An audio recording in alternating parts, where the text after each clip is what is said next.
तो हम बात कर रहे थे क्या कि हमें जो पीडीएफ दी थी क्लासरूम के अंदर उन पीडीएफ्स के सॉल्यूशंस की। तो हमारी जो पहले सॉल्यूशन है वो सम्मिश्र विश्लेषण के ऊपर हम बात कर रहे हैं।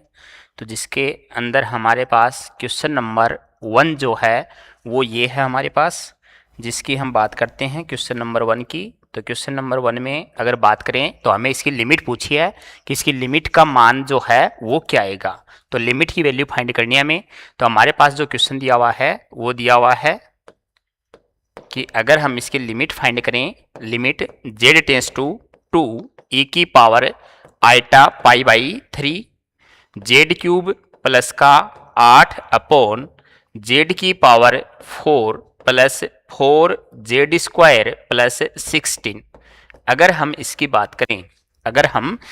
बात करें तो यहां से ऊपर जेड क्यूब प्लस 8 है। तो अगर मैं इसको ऊपर नीचे मल्टीप्लाई कर दूं, limit z tends to 2 e की पावर आइटा पाई बाई 3, ऊपर अगर इसको मल्टीप्लाई कर दूं जेड क्यूब प्लस 8 इंटू यहाँ से अगर मैं ऊपर मल्टीप्लाई कर दूं जेड स्क्वायर माइनस 4 से, और नीचे भी मल्टीप्लाई कर दूं जेड स्क्वायर माइनस 4 से, जेड स्क्वायर माइनस 4 से, तो यहाँ बन जाएगा ये जेड की power 4 plus 4 Z square plus 16।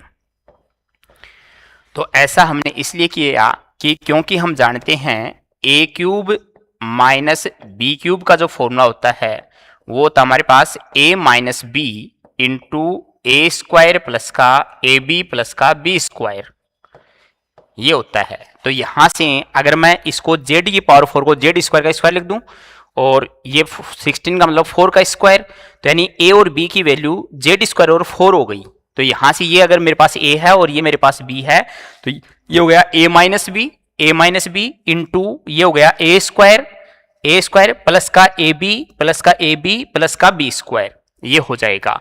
और ये हो जाएगा तो इसका मतलब ये हुआ कि ये आपके पास A cube minus B cube का फॉर्मूला बन जाएगा। तो इसको मैं कहता हूं limit Z tends to 2 e की पावर आइटा पाई बाई 3, ऊपर मेरे पास है जेड क्यूब प्लस का 8 इंटू नीचे मेरे पास है जेड स्क्वायर माइनस का 4। तो नीचे जो बनेगा वो बन जाएगा ए का क्यूब माइनस बी क्यूब का फॉर्मूला बन जाएगा ये।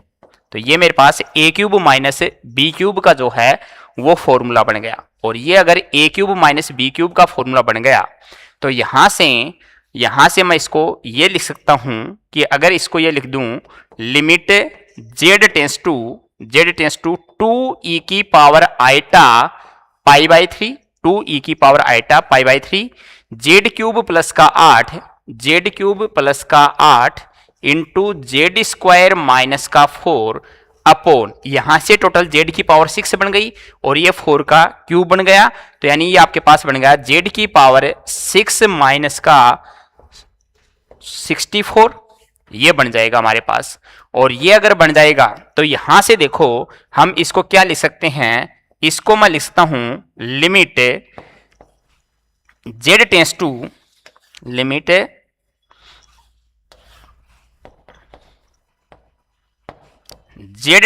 2 e की power iota pi by 3 into Z cube plus का 8 इंटू जेड स्क्वायर माइनस का 4 अपॉन यहां से इसको लिखता हूं मैं जेड क्यूब माइनस का 8 इंटू जेड क्यूब प्लस का 8, जेड क्यूब माइनस का 8 इंटू जेड क्यूब प्लस का 8, यानी ए माइनस बी और ए प्लस बी। तो ये वापस क्या बन जाएगा ए स्क्वायर माइनस बी स्क्वायर करूंगा तो a square minus B square करूंगा तो मेरे पास ये बन जाएगा। तो इसको मैं ये लिख सकता हूं जिससे ये जेड क्यूब प्लस 8 से जेड क्यूब प्लस 8 कैंसिल हो जाएगा। तो यहां से मेरे पास बचेगा limit Z tends to 2 e की power iota pi by 3 into z square minus का 4 अपॉन जेड क्यूब माइनस का 8, ये मेरे पास बचा। अब ये बचा तो अब मैं यहां कि जितना मेरे को थोड़ा सिंपल करना पड़ रहा था इसको तो उतना सिंपल कर लिया, और सिंपल कर लिया तो यहां से मैं अब जेड की जगह लिमिट पुट कर दूं 2 e की पावर आइटा पाई बाई 3। तो यहां से हमारे पास क्योंकि जो लिमिट बन गई वो बन गई limit Z tends to 2 e की power iota pi by 3, 2 e की पावर आइटा पाई बाई 3, ऊपर है जेड स्क्वायर माइनस 4 और नीचे है जेड क्यूब माइनस का 8, नीचे है जेड क्यूब माइनस का 8 मेरे पास ये है।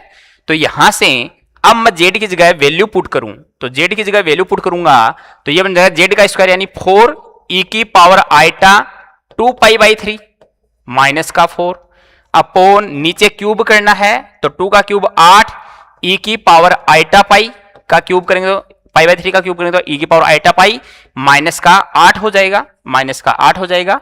और यहां से इसमें ऊपर से मैं 4 कॉमन ले लूं, नीचे से 8 कॉमन ले लूं तो क्या बच जाएगा 1/2 बच जाएगा, 1/2 बच जाएगा। तो ऊपर क्या होगा ई की पावर आइटा 2 पाई बाई 3 को क्या लिख सकते हैं cos 2 pi by 3 plus iota sine 2 pi by 3, 2 pi by 3 minus का 1।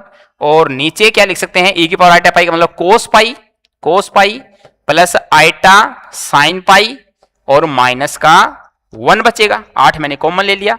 अब यहां से अगर हम वैल्यू पुट करेंगे कोस 2 पाई बाई 3 और साइन 2 पाई बाई 3 की, कोस पाई की और साइन पाई की, तो यहां वैल्यू पुट करने पे आपके पास आंसर आ जाएगा 1/8 3 माइनस रूट 3 आइटा।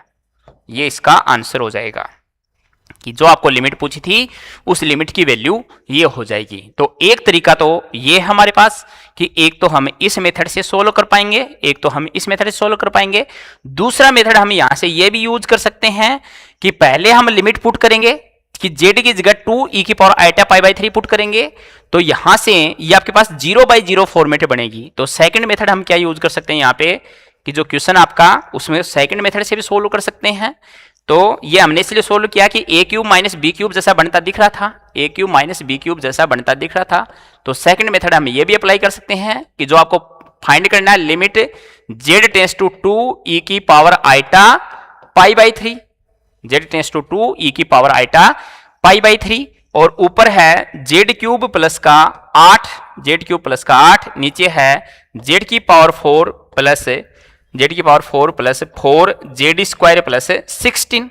ये आपके पास क्वेश्चन था आपका, ये आपका क्वेश्चन था कि Z cube plus 8 upon Z की पावर 4 + 4 जेड स्क्वायर प्लस 16।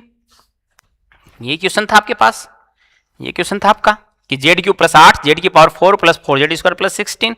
तो इसको दूसरे तरीके से हम क्या सोल्व कर पाएंगे, दूसरे तरीके से हम ये भी सोल्व कर सकते हैं क्या कि सबसे पहले ये वैल्यू रखूंगा तो ये जो है वो 0/0 फॉर्म बन रही है। अगर आप वैल्यू पुट करोगे कि जेड की जगह वैल्यू पुट करोगे और फिर साइन पाई की तरह खोलोगे लास्ट में जैसे हमने इसको सोल्व किया है वैसे ही वैल्यू पुट करोगे तो 0/0 फॉर्मेट बन रही है। और 0/0 फॉर्मेट बनेगी तो इसके लिए क्या लगाएंगे बाय डीएल होस्टर रूल कि यहां हम डीएल होस्टर रूल लगा सकते हैं। तो डीएल होस्टर रूल आपका क्या कहता है, जो डीएल होस्टर रूल है वो अप्लाई करेंगे। और ये अगर अप्लाई करेंगे हम तो यहां से हमारे पास क्या ऊपर का ऊपर डिफरेंशिएशन और नीचे का नीचे डिफरेंशिएशन जेड के रेस्पेक्ट में, तो ये बन जाएगा 2 ई की पावर आइटा पाई बाई 3, ऊपर डिफरेंशिएशन करेंगे तो हो जाएगा 3 जेड स्क्वायर प्लस का 8 अपॉन में नीचे जेड की पावर 4 को लिखेंगे तो 4 Z cube plus 8 Z, 4 Z cube plus 8 Z हो जाएगा। तो यहां से आपके पास ये आ जाएगा। अब जेड की जगह आप वैल्यू पुट करोगे तो यहां से क्या बन जाएगा 3 इंटू इसका स्क्वायर करेंगे तो 4 ई की power iota 2 pi by 3 plus का 8 अपॉन नीचे भी यहां 4 इंटू क्यूब करेंगे तो 8 इंटू ई की पावर आइटा पाई, ई की पावर आइटा पाई प्लस का 8 दूनी 16 ई की पावर आइटा पाई बाई 3। तो यहां भी इसको ई की पावर आइटा थीटा का फॉर्मूला यूज करेंगे।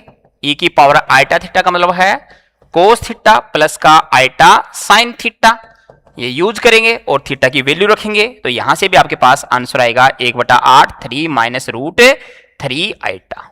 ये आपका आंसर हो जाएगा, ये आपका आंसर हो जाएगा। तो ये वैल्यू रखने पे ये आ जाएगा। तो दोनों तरीके से आप क्वेश्चन को सोल्व कर सकते हो। तो दोनों तरीके जो होंगे उनके द्वारा हम क्वेश्चन को सोल्व कर सकते हैं। तो यहां तक हमने बात की पहले क्वेश्चन की। तो इसका जो ऑप्शन है वो ऑप्शन नंबर आपके पास जो करेक्ट ऑप्शन है वो बी हो जाएगा कि 1/8 3 माइनस आइटा रूट 3, ये आपका करेक्ट ऑप्शन है। अब बात करते हैं हम आगे की नेक्स्ट क्वेश्चन की। नेक्स्ट क्वेश्चन आपसे क्या कह रहा है, नेक्स्ट क्वेश्चन जो है वो आपको ये दे रखा है कि जो अगला क्वेश्चन है वो आपको कह रहा है कि आपको पास एफ जेड जो है वो u प्लस आइटा वी है, z equal to x plus iota y है का एक विश्लेषिक फलन है। और ये अगर एक विश्लेषिक फलन है तो u माइनस वी की वैल्यू दे रखी है यहाँ पे आपको, कि आपको u माइनस वी की वैल्यू गिवन है।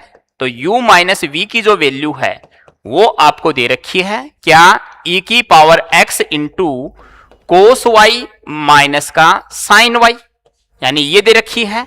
और इसका मतलब इसको मैं लिखता हूं e की power x cos y minus e की power x sine y, sine y, ये आपके पास u माइनस वी की वैल्यू है। तो देखो आपको क्या पूछा है, आपको पूछा है एफ जेड को जेड के पदों में ज्ञात कीजिए। तो एफ जेड को जेड के पदों में फाइंड करने के लिए हमने मिलन टॉमसन रचना विधि पढ़ी थी, जिसके अंदर हम फॉर्मूला यूज कर सकते हैं, कि जो फॉर्मूला था वो यूज करके क्वेश्चन को सोल्व किया जा सकता है। कि एफ जेड का फॉर्मूला मैंने बताया था कि एफ जेड का जो फॉर्मूला होता है वो यूज किया जा सकता है phi z zero minus iota psi z zero का इंटीग्रेशन जेड के रेस्पेक्ट में।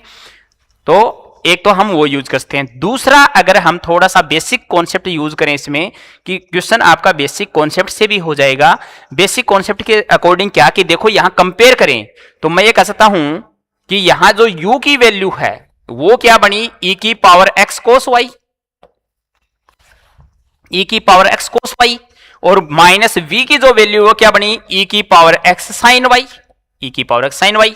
इसका मीनिंग ये भी तो है, डायरेक्ट मैं ये भी बोल सकता हूं कि यहां u माइनस वी दे रखा, मुझे u माइनस वी दे रखा, तो u और v की वैल्यू दे रखी है। तो डायरेक्ट मैं थोड़ा सा ये बोल सकता हूं कि u और v हमारे पास ये हुआ और u और v ये हुआ। तो इसका मतलब एफ जेड का मीनिंग क्या होगा, एफ जेड का मतलब होता है हमारे पास u plus iota v, u plus iota v। तो u की जगह u पुट कर दूं और v की जगह v पुट कर दूं, तो u है e की power x cos y plus iota v है e की पावर x साइन y। तो दोनों से e की पावर x तो कॉमन आ जाएगा, और e की पावर x कॉमन आ जाए तो यहां क्या बनेगा, कोस y प्लस का आइटा साइन y बनेगा। और इसको मैं क्या लिख सकता हूं, e की पावर x इंटू e की पावर आइटा y लिख सकता हूं। इसको मैं क्या लिख सकता हूं, e की पावर x इंटू e की पावर आइटा y लिख सकता हूं।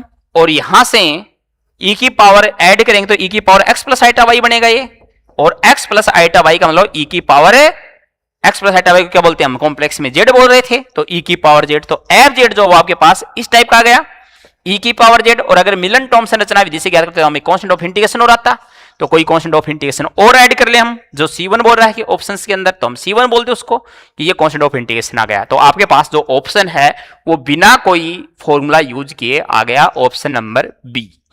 तो हम थोड़ा सा डायरेक्टली भी अपने कॉमन सेंस को यूज कर सकते हैं और उसको यूज करके भी क्वेश्चन किया जा सकता है। जरूरी नहीं हम मेथड से ही काम करें ऑब्जेक्टिव क्वेश्चंस के अंदर। तो ऑब्जेक्टिव का सबसे बड़ा प्लस पॉइंट जो है वो यही है कि हम डायरेक्टली भी उसको क्या कर सकते हैं, सोल्व कर सकते हैं, डायरेक्टली सोल्व कर सकते हैं। तो एक तरीका हम ये भी अप्लाई कर सकते हैं, एक तरीका हम ये भी अप्लाई कर सकते हैं। दूसरा, अगर हम इसको तरीके से करें तो सेकंड मेथड की हम बात करें कि सेकंड मेथड हमारा ये हो सकता है, जो हम मेथड से बात कर रहे हैं, कि जो भी हम मेथड की बात करते हैं तो सेकंड मेथड हमारा ये हो सकता है, क्योंकि यहां u माइनस वी गिवन है, आपको u माइनस वी गिवन है कि u माइनस वी जो है वो आपके पास है e की power x cos y minus sine y, e की power x into cos y minus sine y, cos y minus sine y, ये आपको गिवन है। तो हमने बात की क्या, क्योंकि एफ जेड जो है वो हमारे पास होता है u प्लस आइटा वी, और ये आपको दे रखा है एक विश्लेषिक फलन है। ये क्या दे रखा है, एक विश्लेषिक। हालांकि इस मेथड से तो मैंने क्लास में सोल्व करवा ही रखा है, इसको क्लास में सोल्व करवा रखा आपको। विश्लेषिक फलन है, विश्लेषिक फलन है। तो यहां से अगर ये विश्लेषिक फलन है तो इसको आइटा से मल्टीप्लाई करूंगा। तो अगर किसी विश्लेषिक फलन को एक कांस्टेंट से मल्टीप्लाई करते हैं तो ये भी आपके पास क्या होगा, एक विश्लेषिक फलन होगा। ये भी आपके पास क्या है, एक विश्लेषिक फलन है। तो इन दोनों को अगर हम क्या करें, ऐड कर दें, तो यहां 1 प्लस आइटा एफ जेड आ जाएगा। तो 1 plus iota f z equal to ये आपके पास क्या हो जाएगा, u माइनस वी प्लस का iota u plus v, u plus v. इसको हमने कैपिटल एफ जेड बोला था, इसको हमने कैपिटल u बोला था, इसको हमने कैपिटल v बोला था। तो यहां कैपिटल u की जो वैल्यू है वो आपके पास u माइनस वी हो गई। तो कैपिटल U दे रखा है, इसका मतलब आपको, तो आप ये कह सकते हो कि कैपिटल U आपको गिवन है e की power x into cos y minus का साइन y, कोस वाई माइनस का साइन वाई, ये आपको गिवन है और ये गिवन है। तो यहां से हम क्या फाइंड करें, del u by del x find करें।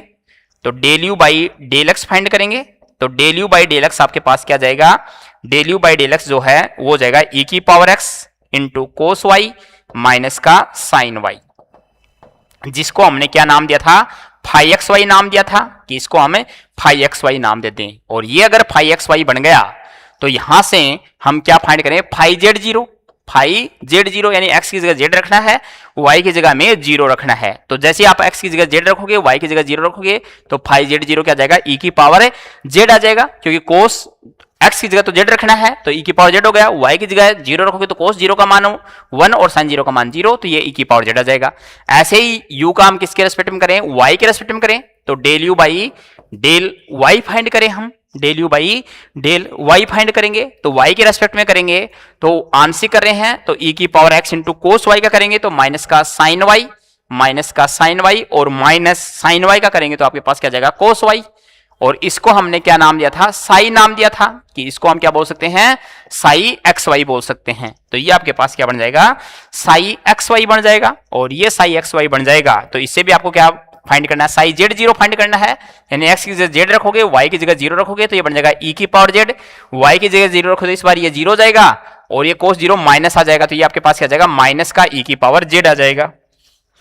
ये आपके पास क्या जाएगा, साई जेड जीरो जो आ जाएगा वो आपके पास psi z zero equal to minus e की पावर जेड आ जाएगा, माइनस ई की पावर जेड आ जाएगा। तो आपके पास फाई जेड जीरो आ गया और साई जेड जीरो आ गया। फिर हम मिलन टॉमसन रचना विधि लगाएं, तो मिलन टॉमसन रचना विधि से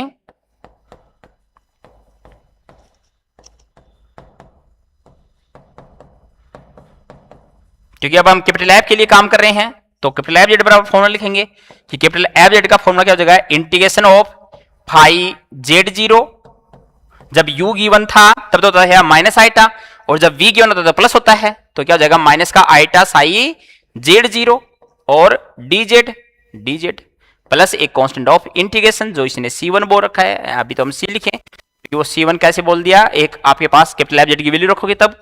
तो यहां से हम बात करें तो यहां से आपके पास क्या जाएगा, capital f z equal to ये वैल्यू रखें, फाई जेड जीरो की जगह फाई जेड जीरो की और साई जेड जीरो की जगह साई जेड जीरो की, तो यहां से ई की पावर जेड कॉमन आ जाएगा, तो ये बन जाएगा 1 प्लस आइटा ई की power Z D z plus का सी, और इसका इंटीग्रेशन करोगे तो एफ जेड का मतलब एफ जेड की वैल्यू रखोगे 1 plus f iota into small f z equal to 1 plus iota तो बाहर आ जाएगा और ई की पावर जेड का इंटीग्रेशन ई की पावर जेड हो जाएगा प्लस का सी, तो 1 प्लस आइटा से अगर इसको डिवाइड करें तो ये क्या बन जाएगा, एफ जेड इक्वल टू ई की पावर जेड, और जो कांस्टेंट आएगा उसको नया कांस्टेंट क्या बोल दें, c1 बोल दें, कि c अपॉन आएगा 1 प्लस आइटा तो नया कांस्टेंट क्या हो जाएगा, c1 हो जाएगा, तो भी आंसर यही आएगा।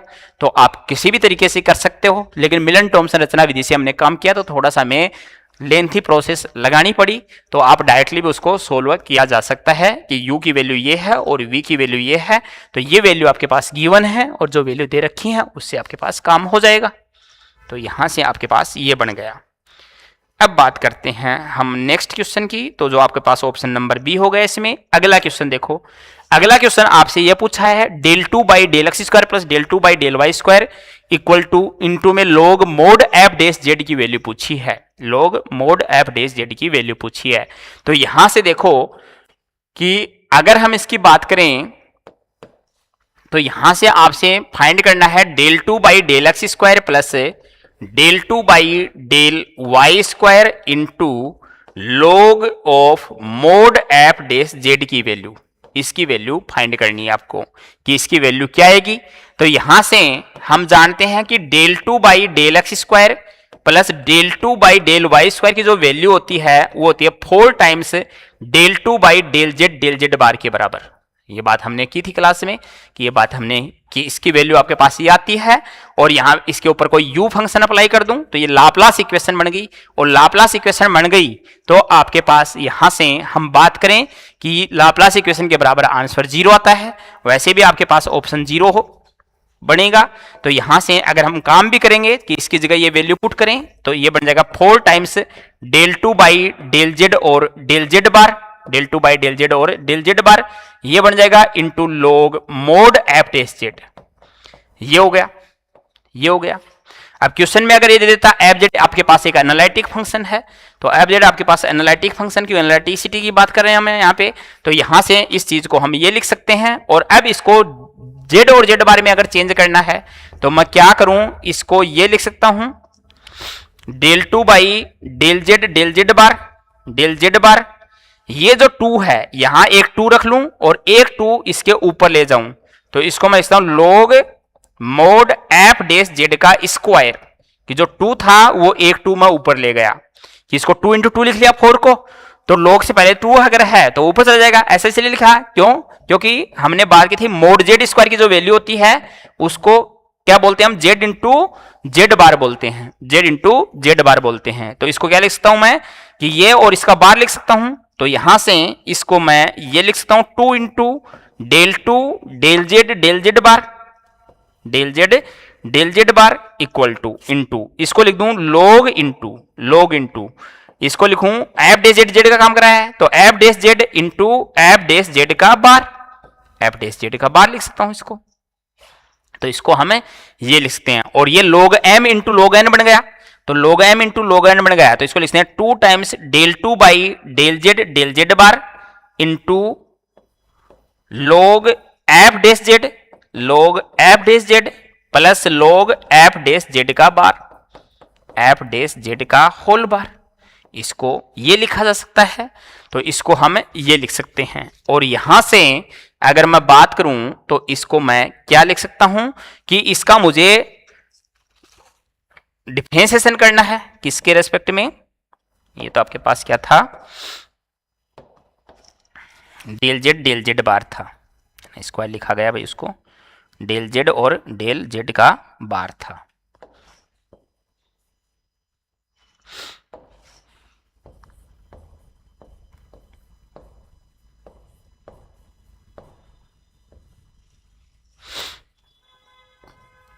तो यहां से एक बार तो जेड बार के रेस्पेक्ट में डिफरेंशिएशन करना है इसका, और एक बार किसके रेस्पेक्ट में करना है, जेड के रेस्पेक्ट में करना है, जेड के रेस्पेक्ट में करना है। तो जब भी आप इसका 2 बार डिफरेंशिएशन करोगे तो इसका आंसर क्या आना है, 0 आना है, क्योंकि जब जेड बार के रेस्पेक्ट में करेंगे तो ओनली जेड बार का होगा और जब जेड के रेस्पेक्ट में करेंगे तो ओनली जेड का होगा।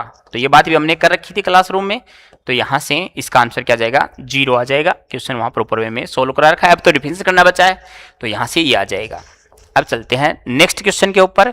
नेक्स्ट क्वेश्चन देखो, नेक्स्ट क्वेश्चन क्या कह रहा है आपसे कि नेक्स्ट जो क्वेश्चन कह रहा है वो आपको ये कह रहा है कि ux y आपको गिवन है, ux y equal to 1/2 log x square plus y square है, फलन u आपका परसवादी है, तो इसका संयुग्मी परसवादी ज्ञात करना है, यानी कंजुगेट फाइंड करना है, इसका हार्मोनिक कंजुगेट फाइंड करना है। तो ये आपको एक फंक्शन दे रखा है, तो ये आपको अगर फंक्शन दे रखा है तो इसमें आपको u की वैल्यू दे रखी है, इसमें आपको किसकी वैल्यू गिवन है, u की वैल्यू गिवन है।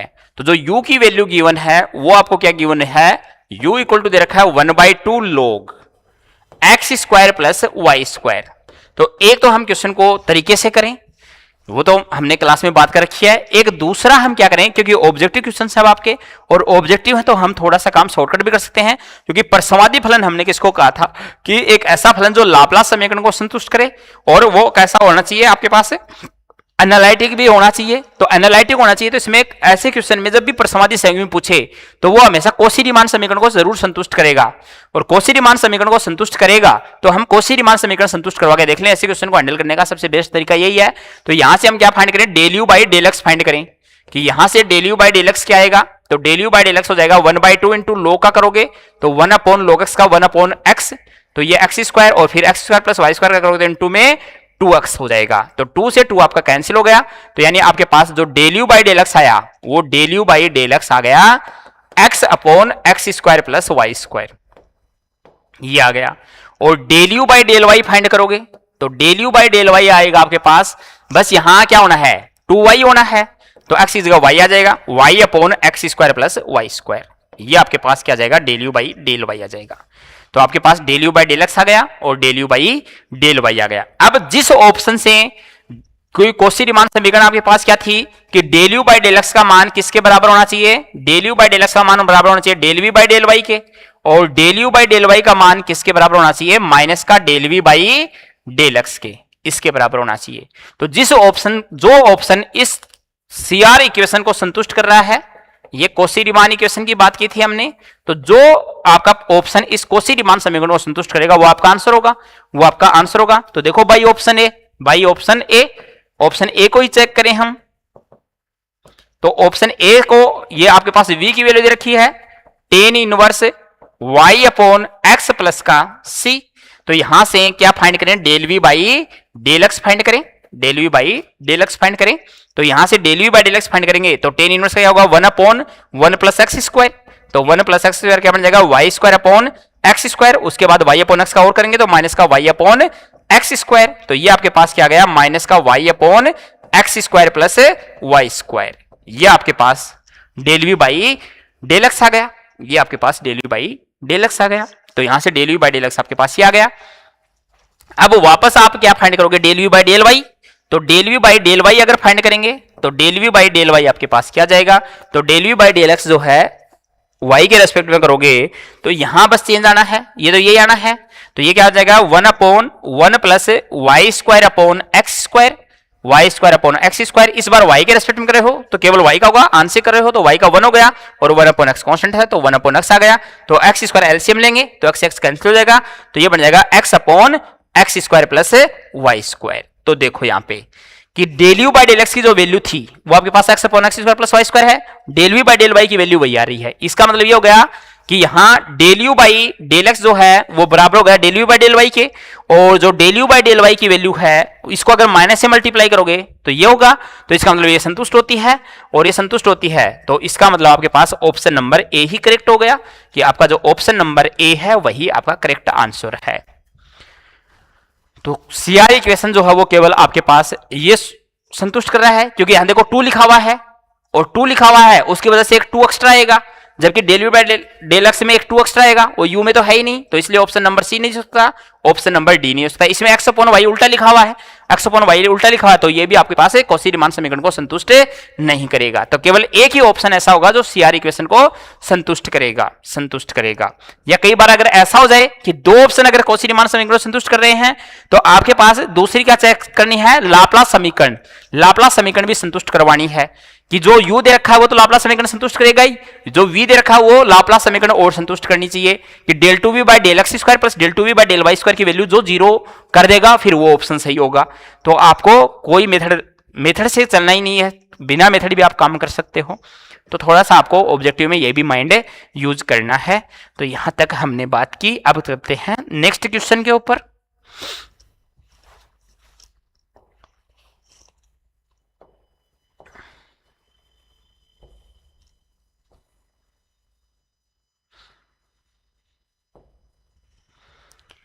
नेक्स्ट क्वेश्चन हमारा ये है कि इस बार u प्लस वी दे रखा है, तो अभी अभी हमने बात की थी वो u माइनस वी था, वो कैपिटल u बनता है, u प्लस वी क्या बनता है, कैपिटल v बनता है। मैंने बोल भी रखा है कि आपको बात डायरेक्ट ध्यान में रखनी है। तो इस बार आपको u प्लस वी दिया हुआ है कि u प्लस वी जो है वो है 2 साइन 2x अपॉन e की पावर 2y प्लस e की पावर माइनस 2y, e की पावर माइनस 2y माइनस का 2 टाइम्स कोस 2x।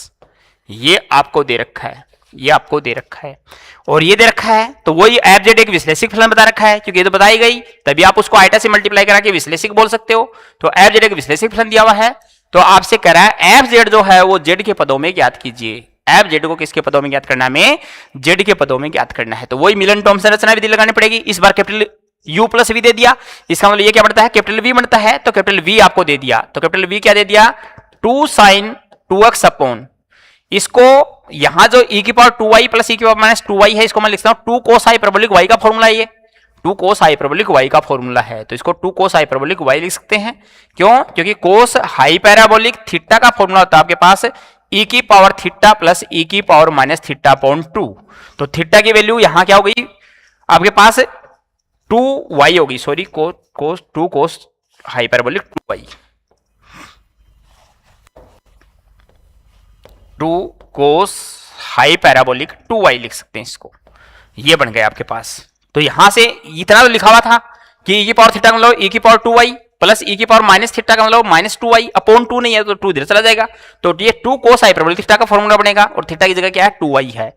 तो यहां से हम उसको थोड़ा सा फॉर्मूला यूज करके सोल्व करते हैं, क्यों किया, जिससे सब में 2 कैंसिल हो जाएगा, तो सब में 2 कैंसिल होता है, v आपके पास ये आ गया कि v आपके पास है sin 2x upon cos hyperbolic 2y minus का कोस 2y, ये आपके पास v आ गया, ये आपके पास v आ गया। क्योंकि इस बार उसको अलग अलग करना पॉसिबल नहीं है, u क्या बनेगा v क्या बनेगा, जैसे पिछले क्वेश्चन में हमने यूज किया था, तो वहां आपको क्वेश्चन में देखना पड़ेगा थोड़ा सा कि ऐसा कर सकते हैं क्या हम, वरना तो मेथड से चलना पड़ेगा, वरना सभी कुछ सीधे काम हो जाए तो फिर कोई मीनिंग ही नहीं रहेगा मेथडों का।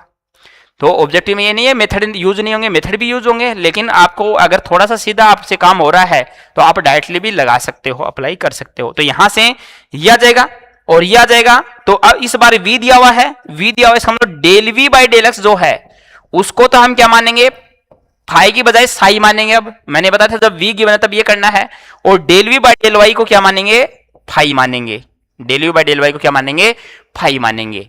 तो ये क्वेश्चन भी हमने क्लासरूम में सोल्व कर रखा है, और इसका जो आंसर है वो आपको बस इतना ध्यान रखना है, इसको तो क्या मानना है, साई एक्स वाई मानना है, और इसको क्या मानना है, फाई एक्स वाई मानना है, फाई एक्स वाई मानना है। तो यहां हम ज्यादा टाइम खराब नहीं करेंगे क्योंकि ये हमने सोल्व कर रखा है, वहां पे आपके नोट्सों के अंदर सोल्वेबल क्वेश्चन है, और वैसे भी आपको इसको थोड़ा सा ध्यान में रखना चाहिए, इंपॉर्टेंट क्वेश्चन है क्योंकि बहुत बड़ा जाएगा ऐसे काम करोगे तो इसका आंसर आया 1 plus iota by 2 cot z आपके पास आंसर होता है। तो आप थोड़ा सा इसको डायरेक्टली याद रख सकते हैं कि जब u प्लस वी जो है, ये ध्यान रखें ये गिवन है, u प्लस वी अगर आपको ये गिवन है तो उस केस में इसका answer 1 plus iota by 2 cot z आएगा, 1/2 कोट जेड आएगा।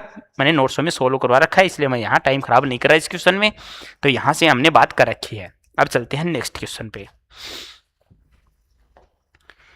नेक्स्ट क्वेश्चन देखो, नेक्स्ट क्वेश्चन क्या बोल रहा है, आपको लिमिट पूछ रहा है कि limit Z tends to 1 plus iota, limit Z tends to 1 plus iota, 1 plus iota, और जेड स्क्वायर माइनस का 5z प्लस का 10, ये आपको कि कह रहा है इसका मान ज्ञात करना है, इसका मान क्या आएगा। तो लिमिट में मैंने बताया था कि पहले जब भी आपको लिमिट पूछे तो लिमिट में डायरेक्टली आपको वैल्यू पुट करनी है, क्योंकि जेड के अंदर क्वेश्चन दे रखा है और जेड की ही आपको लिमिट दे रखी है। तो लिमिट में हमने कहा था कि जब जेड के अंदर ही पूरा फंक्शन हो तब हमें डायरेक्टली वैल्यू पुट करनी है, और या तो सीधा आंसर आ जाएगा, या अगर 0/0 फॉर्म में डीएल हॉस्पिटल रूल लगेगा। अगर इसमें जेड बार वगैरह मोड जेड जैसा दिखे तो आप उसको एक्स वाई में कन्वर्ट करो, और एक्स वाई में कन्वर्ट करके अलग अलग रास्तों से हमें जाना होता है, और इसमें मैंने एक फिक्स रास्ता था y बराबर mx रास्ता आपको लेना है।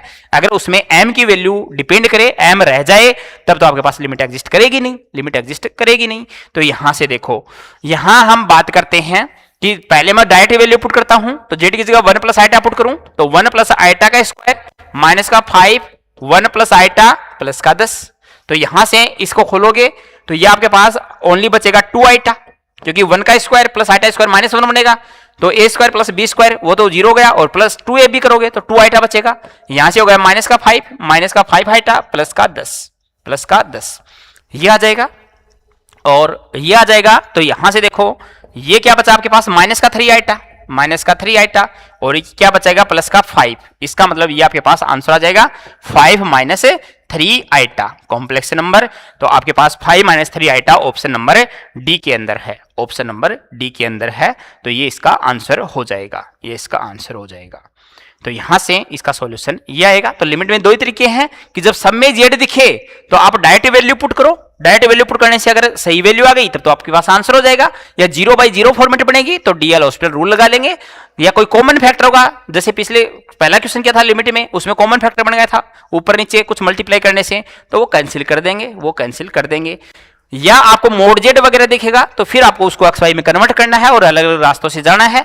तो 2-3 रास्तों से जाने के बाद अगर वैल्यू सभी रास्तों से जाने पर वैल्यू सेम आती है तो लिमिट एग्जिस्ट करती है, और अगर वैल्यू अलग अलग आ जाती है तो लिमिट एग्जिस्ट नहीं करती। ये बात की थी हमने, ये बात की थी। तो ये आपके पास आंसर नंबर ये हो जाएगा।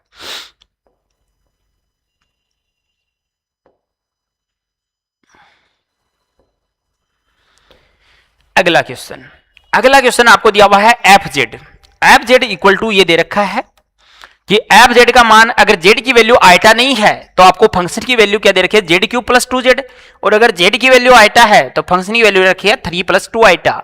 तो इसकी लिमिट फाइंड करनी है, इसकी लिमिट फाइंड करनी है जेड टेंड्स टू आइटा। तो इसकी लिमिट क्या आएगी, इसकी लिमिट क्या आएगी। अच्छा, अब दो ऑप्शनों में आइटा आइटा लिखा हुआ है भाई, इसका मतलब एक ऑप्शन में आप माइनस कर लेना है ना, एक ऑप्शन में आप माइनस कर लेना, और आपकी पीडीएफ में कैपिटल आई लिखा हुआ है उसकी जगह माइनस आइटा लिख लेना, माइनस आइटा लिख लेना। पीडीएफ में कैपिटल आई लिखा हुआ है, ये कैपिटल आई लिखा हुआ है, ये आइटा लिखा हुआ है, तो कैपिटल आई नहीं होता कोई भी, आपके पास कॉम्प्लेक्स में आइटा होता है, तो ये माइनस आइटा बनेगा, माइनस आइटा होगा। तो यहां से हम बात करें कि इसकी वैल्यू फाइंड करनी है, इसकी वैल्यू फाइंड करनी है, तो आपको क्या फाइंड करना है, लिमिट की वैल्यू फाइंड करनी है। कि आपको चाहिए limit z tends to iota f z की वैल्यू चाहिए, इसकी वैल्यू क्या आएगी। तो देखो ये कह रहा है जब जेड का मान आप आइटा लेओगे तब तो आपके पास ही आएगा, और जेड का मान आइटा नहीं है तब आपके पास फंक्शन ही आएगा। तो जब भी लिमिट ली जाती है तो लिमिट का मतलब होता है कि या तो राइट हैंड लिमिट या लेफ्ट हैंड लिमिट, दो लिमिट की बात करते हैं तब वो दोनों बराबर आती है, तब लिमिट एग्जिस्ट करती है, तब लिमिट एग्जिस्ट करती है। तो इसका मतलब आइटा की वैल्यू है तो आइटा प्लस हो या आइटा माइनस हो राइट हैंड लेफ्ट हैंड में, तो इसका मतलब कौन सी वैल्यू यूज की जाती है फंक्शन की, ये वैल्यू यूज की जाती है। कि जिस केस में, क्योंकि आइटा के ऊपर वैल्यू आपको अलग से डिफाइन करके दे रखा है फंक्शन का, कि जब आइटा पे मान तो ये होगा, आइटा पे मान तो ये होगा, तो ये तो कंटिन्यूस चेक करने के काम में आता है कि अगर लिमिट की वैल्यू ये आ जाए तब तो आपका फंक्शन कंटिन्यूस हो जाएगा, और लिमिट की वैल्यू ये नहीं आए तो आपका फंक्शन कंटिन्यूस नहीं होगा, कंटिन्यूस नहीं होगा। तो आइटा के ऊपर अलग से डिफाइन करके दे रखा है, और जब जब आइटा की अलावा वैल्यू हो तो ये है, तो आपके पास फंक्शन कौन सा यूज करना पड़ेगा, जेड क्यूब प्लस 2z, क्योंकि जेड टेंड्स टू आइटा का मतलब जेड कभी आइटा बनेगा नहीं, क्योंकि मैंने बात की है अभी भी सीक्वेंस भी के अंदर भी हम बात कर रहे हैं कि कभी भी वो लिमिटिंग वैल्यू बनती नहीं है, वो टेंड करती है उसकी ओर अग्रसर होती है वो बात। तो यहां से limit z tends to iota Z cube plus का 2z, जेड क्यूब प्लस का 2z, ये आपके पास क्या गई, ये हो गया। अब यहां से पहले वही बात कि पूरा फंक्शन जेड में दिख रहा है तो पहले आइटा रखने की कोशिश करेंगे, अपोन में कुछ है नहीं तो 0/0 फॉर्मेट बनेंगे नहीं, तो ये आइटा क्यूब हो जाएगा, ये प्लस का 2 आइटा हो जाएगा। तो आइटा क्यूब का मान क्या होता है, माइनस आइटा, क्योंकि आइटा स्क्वायर का मान -1, तो इसको आइटा स्क्वायर इंटू आइटा लिख सकते हैं। तो आइटा स्क्वायर इंटू आइटा लिखेंगे तो आइटा स्क्वायर का मान -1 हो गया इंटू आइटा, और प्लस का 2 आइटा, तो आपके पास क्या बचेगा, टोटल 2 आइटा माइनस आइटा करोगे तो आइटा बचेगा, तो यानी इसकी जो वैल्यू आएगी वो क्या जाएगी, आइटा जाएगी। ऑप्शन नंबर बी जो है वो करेक्ट हो जाएगा। तो सीट में यहां माइनस आइटा कर लेना जो कैपिटल आई लिखा हुआ है, तो ऑप्शन नंबर बी ही आपका करेक्ट रह जाएगा, या इसको माइनस करोगे तो ऑप्शन नंबर ए करेक्ट हो जाएगा, ऑप्शन नंबर ए करेक्ट हो जाएगा। तो यहां हमारे पास नेक्स्ट क्वेश्चन हमें ये बोल रहा था। करते हैं अगले क्वेश्चन की बात। अगला क्वेश्चन क्या कह रहा है, अगला क्वेश्चन वापस आपको u दिया हुआ है, आपको एक u गिवन है कि u की वैल्यू ये है sin 2x cos hyperbola 2y cos 2x, जो अभी v दिया हुआ था सेम वैसा ही u दिया हुआ है, तो आपको u गिवन है कि u इक्वल टू गिवन है sin 2x upon cos hyperbolic 2y plus cos 2x, ये आपको u गिवन है, ये आपको u गिवन है। तो जब u दे रखा है और आपको क्या पूछता है, इसके संगत विश्लेषी फलन एफ जेड पूछ रखा है u प्लस आइटा v, तो या तो आप इसका परसमाधि संयुग्मी v फाइंड कर लें, फिर u प्लस आइटा v से ज्ञात कर सकते हैं, u प्लस आइटा v से ज्ञात कर सकते हैं, या हम जब u गिवन है तो एफ जेड का फॉर्मूला हमारे पास मिलन टॉमसन रचना विधि से एफ जेड हमारे पास क्या बनता है, एफ जेड बराबर integration of phi z zero minus iota psi z zero, phi z zero minus iota psi z zero और डी जेड प्लस एक कांस्टेंट ऑफ इंटीग्रेशन, जहां फाई जेड जीरो का मतलब क्या होता है, फाई जेड जीरो का मतलब होता है u का आप x के रेस्पेक्ट में आंशिक अवकलन करो del u by del x, और उसके बाद उसमें क्या पुट करो, z और जीरो पुट करो, और साई जेड जीरो का मीनिंग होता है, साई जेड जीरो का मतलब है u में आप y के रेस्पेक्ट में आंशिक अवकलन करो और उसमें z जीरो पुट करो, z जीरो पुट करो तो भी आपके पास आंसर आ जाएगा, तो भी आपके पास आंसर आ जाएगा, फाई और साई आ जाएंगे आपके पास। तो यहां से हम बात करते हैं कि इससे हम क्या फाइंड करें, del u by del x find करें, तो del u by del x find करोगे और उसको क्या नाम दे दोगे, फाई एक्स वाई नाम दे दोगे, फाई एक्स वाई नाम दे दोगे, तो u अपॉन v वाला है तो हर इंटू अंश का अवकलन करोगे तो क्या हो जाएगा, cos hyperbolic 2y plus cos 2x हर एज इट इज अंश का करोगे तो आपके पास क्या जाएगा 2 कोस 2x साइन 2x का 2 कोस 2x हो जाएगा, माइनस अंश इंटू हर का अवकलन, तो माइनस साइन 2x इंटू हर का करोगे x के रेस्पेक्ट में, तो कोस वाले का करोगे तो ये 2 साइन 2x आएगा तो ये क्या आ जाएगा, माइनस का 2 साइन 2x ही आ जाएगा, और अपोन में क्या करोगे, हर का स्क्वायर, तो अपोन में क्या करोगे, cos hyperbolic 2y plus cos 2x का होल स्क्वायर, ये हो जाएगा और ये हो जाएगा। तो यहां से थोड़ा सा सोल्व करें हम इसको, तो del u by del x आपके पास क्या आ जाएगा, तो देखो del u by del x आपके पास क्या आ जाएगा, यह आ जाएगा 2 cos 2x into cos hyperbolic 2y, और ये बन जाएगा 2 cos स्क्वायर 2x, और ये माइनस माइनस प्लस आपके पास क्या बन जाएगा, 2 साइन स्क्वायर 2x, अपोन में क्या आ जाएगा, cos hyperbolic y, cos hyperbolic 2y plus cos 2x का होल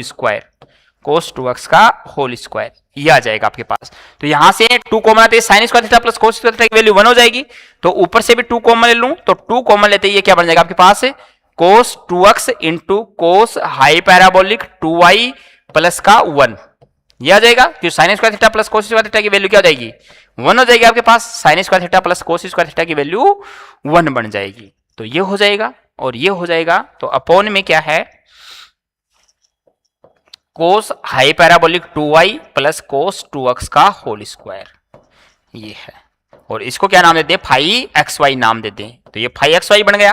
तो हमें क्या चाहिए, फाई जेड 0, तो इसमें x की जगह z रखें और y की जगह 0 रखें, x की जगह z रखें और y की जगह 0 रखें, तो यहां से x की जगह z रखोगे तो ये क्या बन जाएगा, 2 टाइम्स कोस 2z, और कोस 0 कोस हाइपरबोलिक 0 भी क्या बनेगा 1, तो कोस 2z प्लस 1 अपॉन नीचे भी क्या बन जाएगा 1 प्लस कोस 2z का होल स्क्वायर, ये बन जाएगा। तो यहां से हम ये कहते हैं कि फाई जेड 0 जो आएगा वो आपके पास क्या जाएगा, 2 अपॉन 1 प्लस कोस 2z आ जाएगा, 1 प्लस कोस 2z आ जाएगा। तो ये आपके पास आ गया 2 upon 1 plus cos 2z, 1 plus cos 2z। ऐसे ही साई जेड 0 फाइंड करेंगे, तो u का आप किसके रेस्पेक्ट में करोगे, y के रेस्पेक्ट में करोगे, u का आप y के रेस्पेक्ट में करोगे। तो हम ये कह सकते हैं कि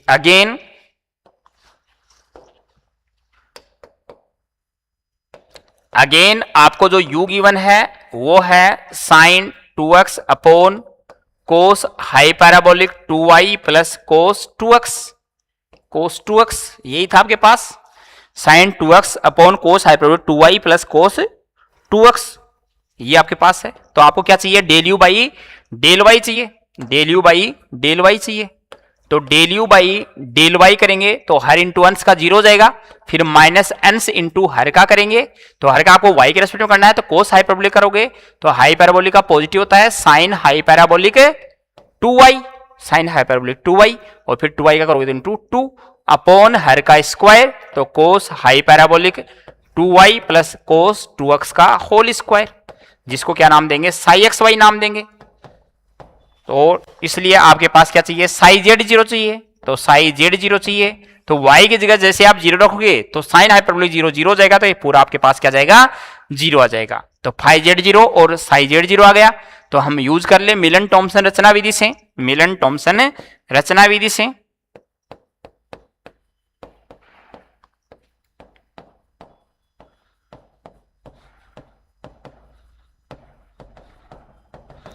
एफ जेड इक्वल टू, हमारे पास क्या फॉर्मूला, जब u गिवन था तब phi z 0 minus iota sine z 0, और v गिवन है तो प्लस होता है, बस यही बात ध्यान में रखनी है, साई जेड 0 और dz प्लस का कांस्टेंट ऑफ इंटीग्रेशन। तो साई की तो वैल्यू 0 हो गई, और फाई जेड तो हमने फाइंड कर रखा है, फाई जेड 0 जो है वो हमारे पास क्या आया था, 2 अपॉन 1 प्लस कोस 2z, यह है 2 upon 1 plus cos 2z into में dz plus constant of integration, 1 plus cos theta आपके पास कोस 2z है, 1 प्लस कोस 2z है, तो कोस 2z का फॉर्मूला यूज कर सकते हैं जिससे 1 कैंसिल हो जाए आपके पास, तो वो क्या यूज करेंगे, 2 कोस स्क्वायर z माइनस 1, एक साइन में होता है एक कोस में होता है, तो 1 कैंसिल करना में, जिससे आपके पास इंटीग्रेशन सोल्व हो जाए, इंटीग्रेशन सोल्व हो जाए, तो dz प्लस का c। तो यहां से आपके पास क्या जाएगा, यहां से आपके पास आ जाएगा क्या कि 1 से 1 कैंसिल हो जाएगा, 2 से 2 कैंसिल होगा, 1 अपॉन कोस स्क्वायर जेड बचेगा, जो क्या बन जाएगा sec square z into dz plus का कांस्टेंट ऑफ इंटीग्रेशन, और सेक स्क्वायर जेड का इंटीग्रेशन क्या हो जाएगा 10z, सेक स्क्वायर एक्स का 10x होता है, तो टेन जेड प्लस का सी, ये आपके पास क्या जाएगा, एफ जेड आ जाएगा। तो ये क्वेश्चन भी इंपॉर्टेंट है, आप डायरेक्ट थोड़ा सा ध्यान में रख सकते हो, है ना। इतना बड़ा काम करने की बजाय एग्जाम में अगर डायरेक्टली आपके पास यही क्वेश्चन पूछ ले तो आप डायरेक्टली काम कर सकते हो कि इसका जो आंसर आएगा वो टेन जेड प्लस का सी आएगा, टेन जेड प्लस का सी आएगा। कि यू आपको अगर ये गिवन है तो आप आंसर लगा पाओगे। तो ये कुछ बड़े क्वेश्चन हैं जो डायरेक्टली याद रखने होते हैं, एग्जाम्स में पूछता है तो जो डायरेक्टली भी याद रख सकते हो, क्योंकि इतना बड़ा काम आपको एग्जाम में होगा नहीं। तो यहां कुछ काम आप डायरेक्ट कर सकते हो। अगले क्वेश्चन के ऊपर करते हैं बात हम। अगला जो क्वेश्चन है वो हमें क्या कह रहा है, तो नेक्स्ट क्वेश्चन कह रहा है आपके पास उन बिंदुओं को प्राप्त कीजिए जहां आपको एक प्रतिचित्रण दिया हुआ f z equal to 3z plus z square, ये अनुकोणीय नहीं है, यानी ये आपके पास कन्फॉर्मल मैपिंग नहीं है। तो हमने बात की थी कन्फॉर्मल मैपिंग की, कि कन्फॉर्मल मैपिंग के लिए आपके पास एक कंडीशन होती है। क्या कंडीशन होती है कि कन्फॉर्मल मैपिंग अगर होगी, अनुकोण प्रतिचित्रण अगर होगा, अनुकोण प्रतिचित्रण अगर होगा तो उसके लिए एक कंडीशन होती है। क्या होती है कि वहां उसके लिए अगर एफ डैश जेड फाइंड करें वो कहीं भी जीरो नहीं होना चाहिए for all z belongs to domain के अंदर, कि उस फंक्शन का जो डोमेन होगा, जो प्रांत होगा, उस डोमेन के बिंदुओं पर एफ डैश जेड जीरो नहीं होना चाहिए, एफ डैश जेड जीरो नहीं होना चाहिए। इसका मतलब जहां जहां एफ डैश जेड का मान जीरो हो जाएगा वहां वहां अनुकोण प्रतिचित्रण नहीं बनेगा। तो आपसे क्वेश्चन में क्या कह रहा है कि आपको एक एफ जेड दे रखा है और कह रहा है वे पॉइंट्स बताए जिन पर ये अनुकोण प्रतिचित्रण नहीं है। अनुकोण प्रतिचित्रण नहीं मतलब जिन बिंदुओं पे आपके पास एफ डैश जेड का मान जीरो हो जाए, एफ डैश जेड का मान जीरो हो जाए। तो अनुकोण ये नहीं बोले और पॉइंट पूछे तो मतलब एफ डैश जेड को जीरो के बराबर रख दो, आपके पास पॉइंट आ जाएगा, पॉइंट आ जाएगा। तो जो क्वेश्चन दे रखा है उसमें आपको एफ जेड दे रखा है कि यहां एफ जेड जो है वो आपको क्या दे रखा है, तो एफ जेड दे रखा है 3z plus z square, 3z plus z square. तो यहां से एफ डैश जेड फाइंड करें, एफ फाइंड करें तो एफ डैश जेड क्या बन जाएगा, 3 प्लस का 2z, जेड का रेस्पेक्ट में 1 हो गया और जेड स्क्वायर का 2z हो गया। तो ये आपके पास एफ डैश जेड आ गया। तो वे बिंदु जिन पर वे बिंदु फाइंड करने हो, वे बिंदु जिन पर एफ जेड अनुकोण प्रतिचित्रण नहीं है, अनुकोण प्रतिचित्रण नहीं है, अनुकोण प्रतिचित्रण नहीं है, तो वो पॉइंट फाइंड करने हैं। तो अनुकोण प्रतिचित्रण नहीं है, इसलिए एफ डैश जेड बराबर क्या पुट करना पड़ेगा, आपको जीरो पुट करना पड़ेगा। कि हम पुट कर दें एफ डैश जेड बराबर जीरो, तो एफ डैश जेड जीरो को जीरो के बराबर पुट कर दो, तो 3 प्लस 2z बराबर जीरो, 3 प्लस 2z बराबर जीरो। तो यहां से z की वैल्यू क्या आ जाएगी, माइनस का 3/2 आ जाएगी। तो ये बिंदु होगा जिस पर आपका फलन अनुकोण प्रतिचित्रण नहीं है। एक ही पॉइंट आया आपके पास, ज्यादा भी आ सकते हैं, तो जो ऑप्शन है वो आपका सही हो जाएगा। तो z का मान -3/2 आया, तो ऑप्शन नंबर सी जो है वो करेक्ट हो जाएगा कि इस पॉइंट के ऊपर आपका जो फलन है वो क्या है, अनुकोणीय नहीं है। तो जब भी ऐसा क्वेश्चन पूछे कि वे बिंदु ज्ञात कीजिए जिन पर फलन अनुकोणीय नहीं है, तो आपको एफ डैश जेड को जीरो के बराबर पुट कर देना है, क्योंकि अनुकोण प्रतिचित्रण की कंडीशन ये थी कि कहीं भी आपके पास उस प्रांत के बिंदुओं पर एफ डैश जेड का मान जीरो नहीं होना चाहिए, तब तो वो अनुकोण बनेगा, और अगर जीरो होगा तो उन बिंदुओं पर अनुकोण प्रतिचित्रण नहीं बनेगा, अनुकोण प्रतिचित्रण नहीं बनेगा। तो ये आ जाएगा आपके पास -3/2, -3/2। चलते हैं नेक्स्ट क्वेश्चन के ऊपर। अगला क्वेश्चन कह रहा है आपके पास एक त्रिभुज है, एक ट्रायंगल है, whose vertices are 3 + 4 i -3 - 4 i and -5 i। Find the image under the transformation w = z + 5 i। तो आपको एक ट्रायंगल दे रखा है और कह रहा है उस ट्रायंगल के 3 आपको वर्टिसेज दे रखे हैं, वर्टिसेज दे रखे हैं। इसका मतलब आपके पास एक ट्रायंगल है और उस ट्रायंगल के वर्टिसेज आपको गिवन है, वर्टिसेज आपको गिवन है। तो आपके पास जो त्रिभुज दे रखा है, आपके पास जो भी त्रिभुज दे रखा है, जो ट्रायंगल दे रखा है, उस ट्रायंगल के वर्टिसेज आपको दे रखे हैं। तो देखो हम बात करते हैं कि आपको एक वर्टिसेज दिया है, इसके जो शीर्ष दे रखे हैं, वर्टेक्स दे रखे हैं, वो दे रखे हैं क्या, एक शीर्ष है 3 + 4 i, 3 + 4 i, दूसरा शीर्ष है -3 - 4 i, और तीसरा शीर्ष है -5 i, -5 i। तो मैंने आपको ये बताया था कि अगर आपके पास कोई पॉइंट हो x + i, उस पॉइंट को हम इस टाइप का भी लिख सकते हैं, इस टाइप का x, y, 2D में अगर उसको डिनोट करें तो x, y भी लिख सकते हैं, x, y भी लिख सकते हैं। इसका मतलब आपको जो ट्राइंगल दे रखा है उसके जो शीर्ष हैं वो आपके पास इस टाइप के हैं कि 3,4, ये एक पॉइंट है।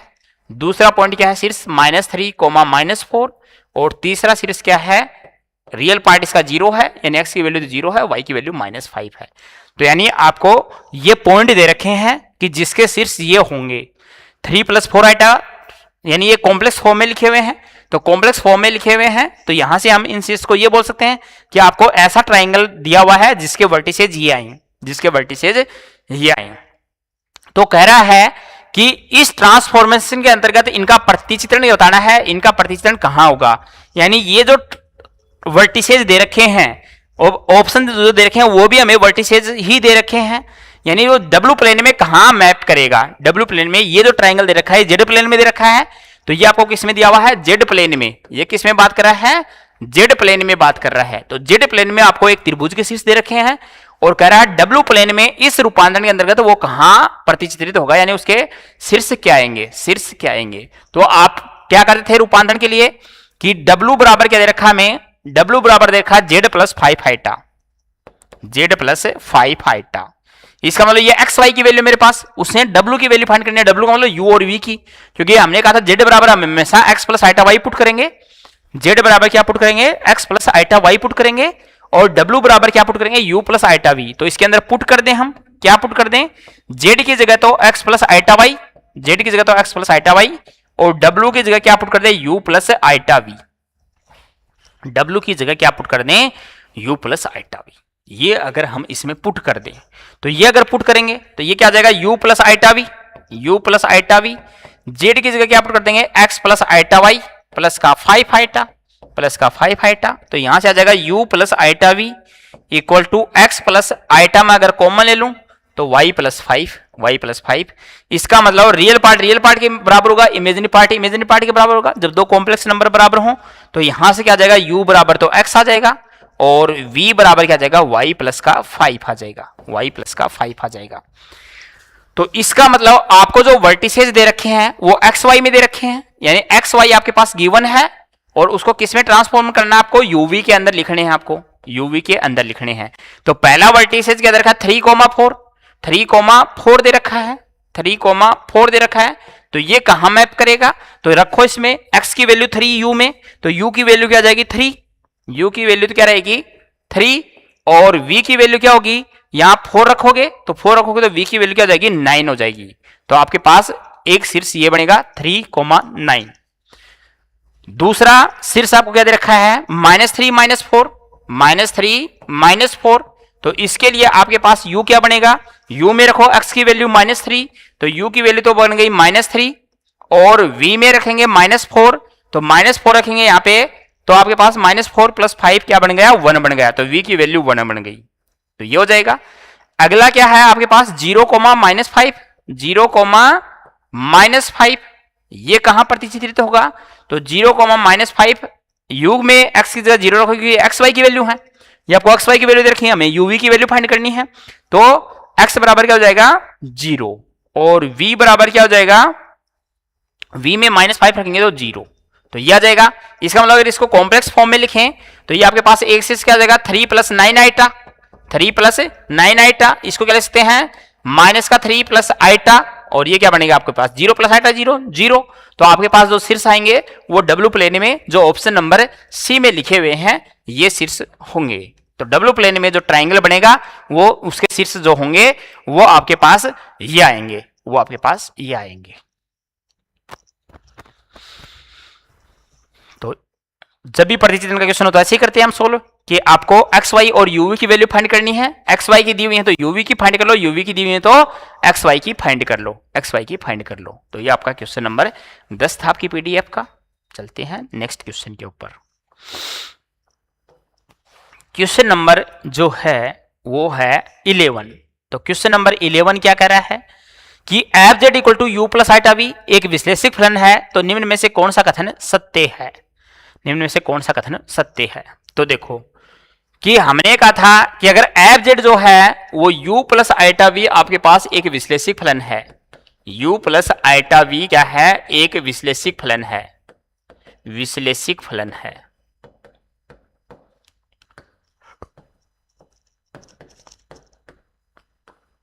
ये आपको बात दे रखी है कि एफ जेड जो है वो u प्लस आइटा v है और ये क्या है, एक विश्लेषिक फलन है। और ये अगर एक विश्लेषिक फलन है तो ये क्या करेगा, CR इक्वेशन को संतुष्ट करता है कि जब भी कोई फलन विश्लेषिक होगा तो CR इक्वेशन क्या होंगी, संतुष्ट होंगी।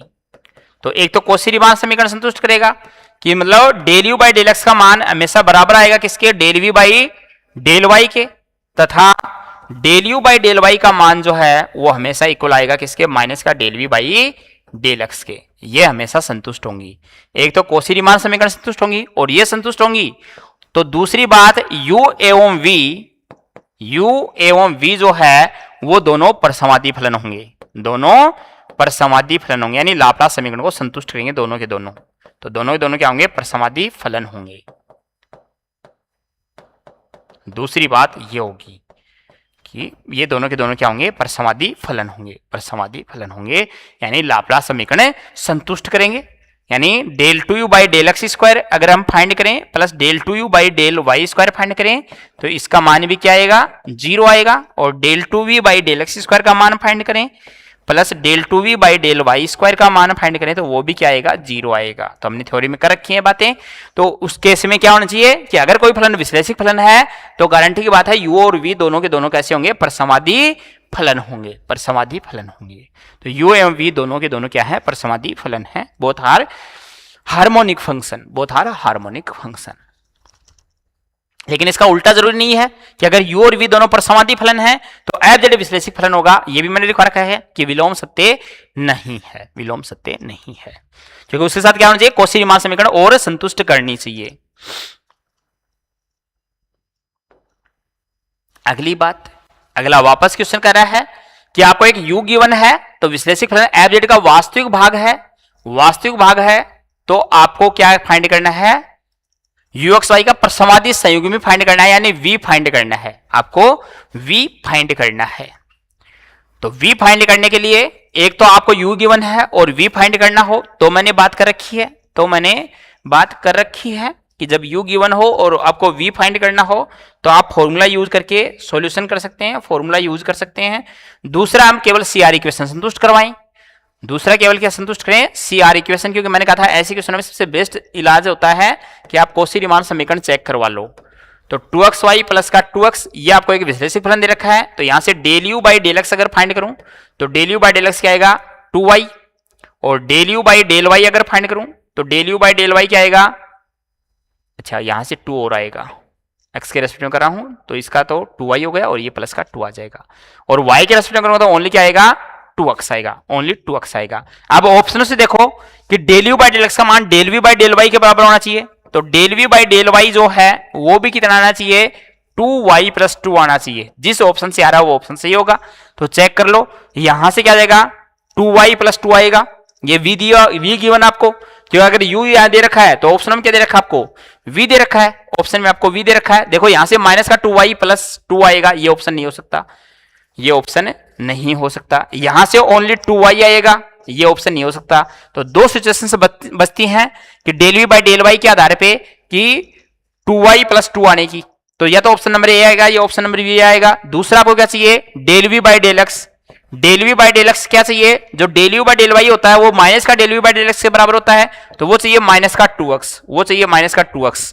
तो ये ऑप्शन नंबर सी से मिलेगा आपको, ऑप्शन नंबर ए भी गलत हो जाएगा क्योंकि वो प्लस 2x देगा आपको, वो प्लस का 2x देगा। तो ऑप्शन नंबर सी जो है वो अगर v माने आप, कि अगर v आप ये मानेंगे तो ये ऑप्शन आपको क्या देगा, ये दोनों del v by del y और del u v by del x देगा, तभी आपके पास क्या आएगा, del u by del x का मान जो है वो बराबर आना चाहिए किसके, del u by del y के, और del u by del y की जो वैल्यू है वो बराबर आनी चाहिए किसके, उसको माइनस से गुणा करूंगा तभी ये प्लस का 2x बनेगा, तो minus del u by del x है ये, minus del u by del x के, तब कौशी रीमान समीकरण संतुष्ट होंगी। तो ऑप्शन नंबर सी करेक्ट होगा। तो ज्यादा ऑप्शन, एक दो ऑप्शन तो देखो शुरुआत में कैंसिल हो गए, एक दो ऑप्शन बचेगा, उसमें भी आपके पास एक ऑप्शन और कैंसिल हो जाएगा। वरना आप जैसे परसमाधि संयुग्मी के लिए v का फॉर्मूला लिखवाया था मैं, वो v फाइंड करो, एग्जैक्ट डिफरेंशियल इक्वेशन बनाओ, फिर इंटीग्रेशन करो, तो आपका काम थोड़ा सा लंबा पड़ेगा। तो आप डायरेक्टली शॉर्टकट काम कर सकते हैं, डायरेक्टली शॉर्टकट काम कर सकते हैं। अगला क्वेश्चन कह रहा है कि ux y आपको दिया हुआ है, विश्लेषिक फलन का वास्तविक भाग है, वही वापस परसमाधि संयुग्मी में पूछा है, वापस प्रसमादि संयुग्मी पूछा है। तो आपको u गिवन है, तो u क्या दे रखा है आपको, u दे रखा है वाई क्यूब माइनस का 3x² y। तो आप क्या फाइंड करेंगे, del u by del x. तो del u by del x क्या आ जाएगा, माइनस का 6xy। उसके बाद क्या फाइंड करेंगे, del u by del y, del u by del y तो आ जाएगा माइनस का 3x² और प्लस का 3y², प्लस का 3y² भी आएगा, वाई क्यूब का करोगे तो।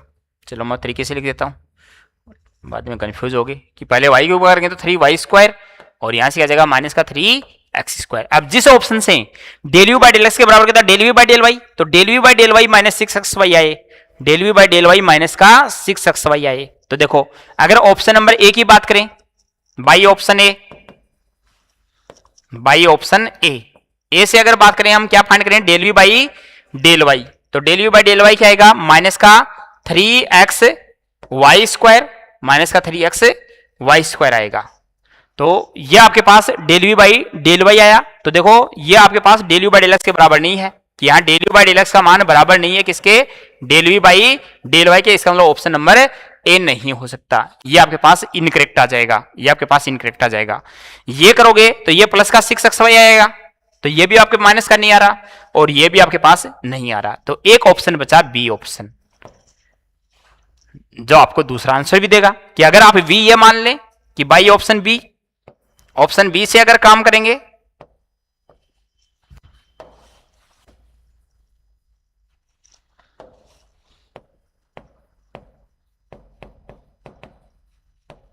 बाई ऑप्शन बी, अगर बी ऑप्शन से काम करें हम कि ये v है, अगर ये माने माइनस का 3xy² प्लस का x³ प्लस का c, तो यहां से del v by del y find करें, del u by del y find करें तो आ जाएगा माइनस का 6xy।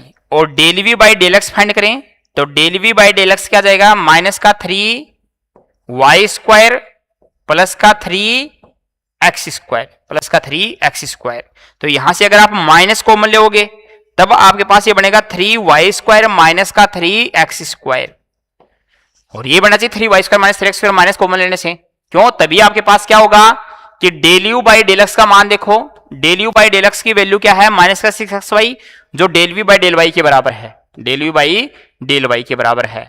और del u by del y की value, del u by del y की वैल्यू जो है वो ये है, तो 3y² minus 3x² minus common लेने पे आ रही है, तो माइनस हो जाएगा, तो ये किसके बराबर जाएगा, माइनस का del v by del x के। ये सीआर इक्वेशन संतुष्ट हो रही है आपके पास। इसका मतलब ऑप्शन नंबर बी आपका करेक्ट है, ऑप्शन नंबर बी आपका करेक्ट है। तो इस टाइप का क्वेश्चन एग्जाम में ज्यादातर पूछा जाता है, तो आपको केवल कौशी-रीमान समीकरण चेक करनी होती है, कौशी-रीमान समीकरण चेक करनी होती है। अगला क्वेश्चन, अगला क्वेश्चन आपको u गिवन है, कि जो u गिवन है वो आपके पास ये गिवन है कि u आपके पास ये है, तो इसके संगत विश्लेषिक फलन पूछा है, u प्लस आइटा v क्या होगा, u प्लस आइटा v क्या होगा।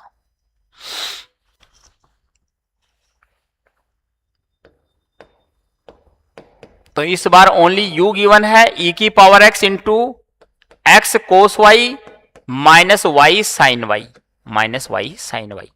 तो यानी ये केवल एफ जेड का रियल पार्ट दे रखा है, एफ जेड का रियल पार्ट दे रखा है। तो एक तो आप तरीके से काम करें कि मिलन टॉमसन रचना विधि लगाएं, और मिलन टॉमसन रचना विधि लगा के फिर क्वेश्चन को सोल्व करें, फिर क्वेश्चन को सोल्व करें। तो एक तो तरीका वो होगा, दूसरा हम थोड़ा सा शॉर्टकट काम कर लें कि जिस ऑप्शन का रियल पार्ट ये आ जाए वो आंसर हो जाएगा, जिस ऑप्शन का रियल पार्ट ही आ जाए वो आंसर हो जाएगा।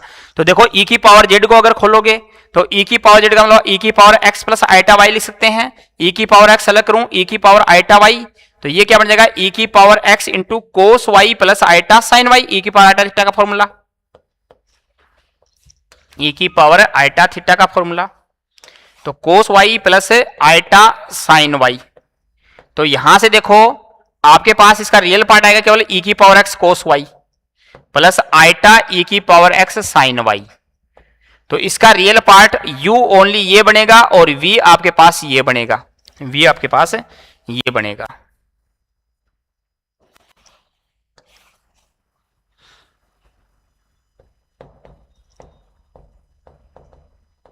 तो अगर ये u दिया होता e की पावर x cos y, उसके लिए विश्लेषिक फलन ये बनता, तो ये नहीं बनेगा। ऐसे इसमें भी एक्स वाई नहीं आएगा क्योंकि एक्स वाई साथ में लिख रखा है।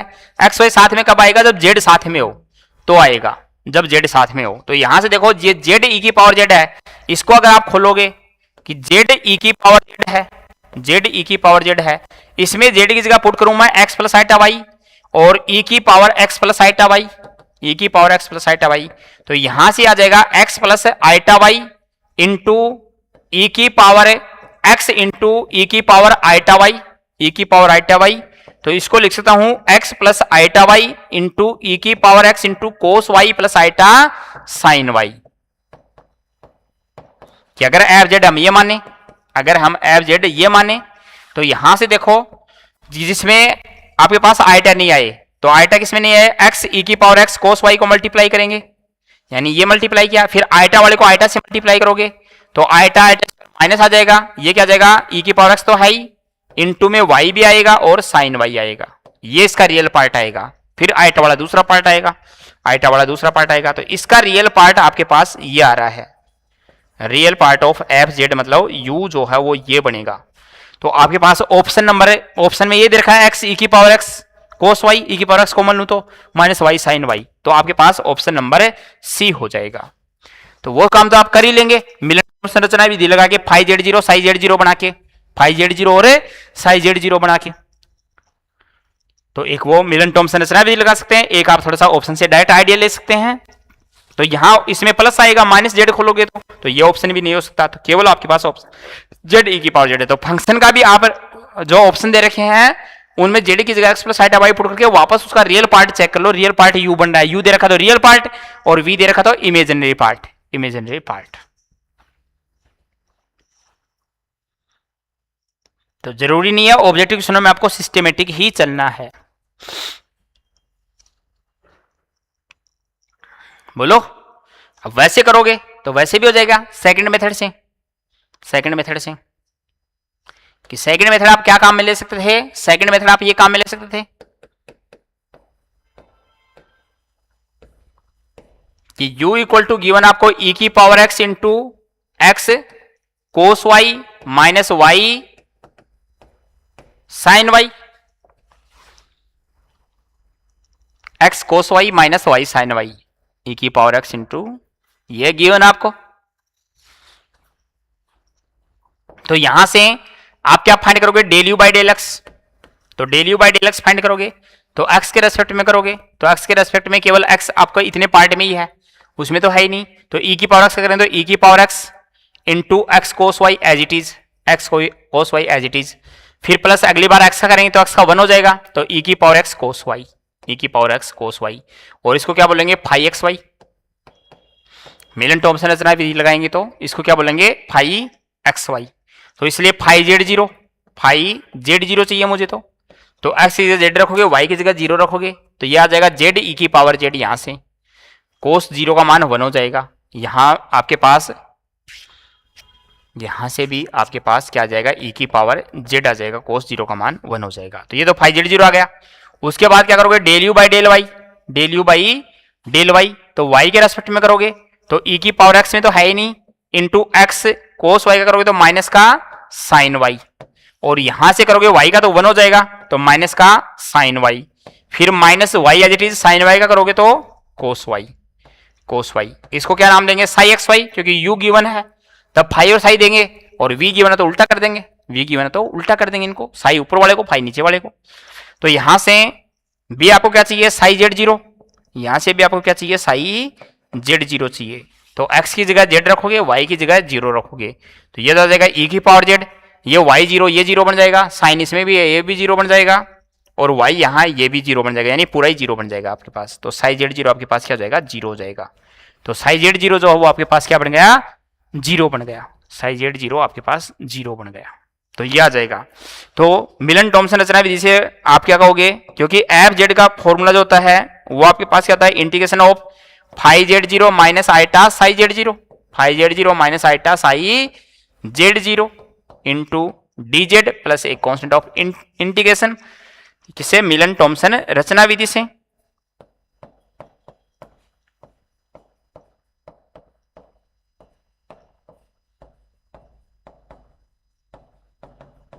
तो मेलन टॉमसन रचना विधि लगाई हमने, तो ये बन जाएगा और ये बन जाएगा। तो आपके पास क्या जाएगा,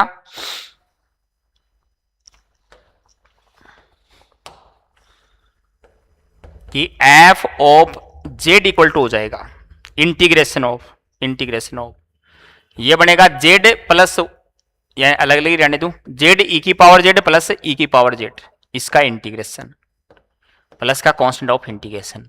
तो हमने बाहर कर रखी है इंटीग्रेशन की कि एक्स ई की पावर एक्स डीएक्स का अगर इंटीग्रेशन करना हो तो इसका इंटीग्रेशन होता है ई की power x into x minus 1 by parts integration. तो ये ऐसा इंटीग्रेशन है। तो जेड ई की पावर जेड का अगर इंटीग्रेशन करेंगे तो एफ जेड इक्वल टू क्या जाएगा, ई की power Z into Z minus 1 और प्लस ई की पावर जेड का इंटीग्रेशन ई की power Z plus constant of integration. तो दोनों से अगर ई की पावर जेड कॉमन लेंगे तो अंदर बन जाएगा जेड माइनस 1 प्लस 1 प्लस का कांस्टेंट। तो यहां से एफ जेड क्या जाएगा, वही जेड ई की पावर जेड आ जाएगा। तो तरीके से भी काम करोगे तो आंसर वही आना आपके पास, जेड ई की पावर जेड प्लस कांस्टेंट। तो आपके पास आंसर हो जाएगा option number c correct answer आपका।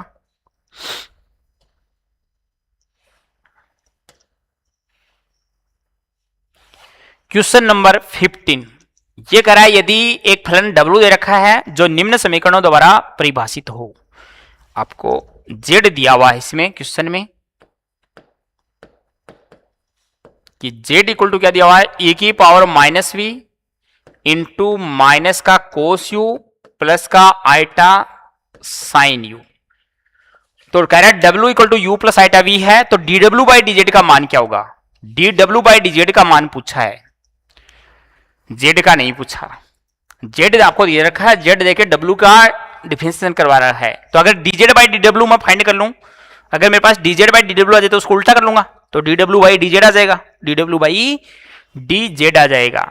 तो यहां से देखो मैंने बात की थी थ्योरी में क्या, कि जब आपको dz बाई dW पूछे तो आपके पास फॉर्मूला था कि z का हम केवल W है तो u के रेस्पेक्ट में आंशिक अवकलन करेंगे। ये बात हमने की थी। तो z का W के रेस्पेक्ट में पूछ रहा है, नहीं W का z के रेस्पेक्ट में पूछ रहा है। और दूसरी बात क्या की थी, W का अगर z के रेस्पेक्ट में करना है तो हम क्या करेंगे, W का केवल आंशिक अवकलन करेंगे किसके रेस्पेक्ट में, z का मतलब x के रेस्पेक्ट में, z का मतलब x प्लस आइटा हो जाती है तो x के रेस्पेक्ट में।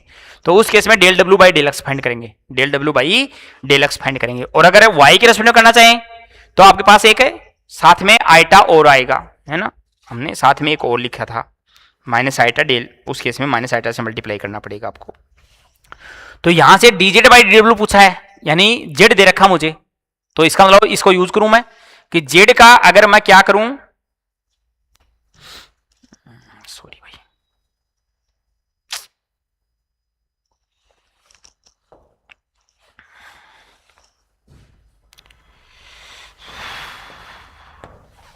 z का अगर मैं क्या करूं,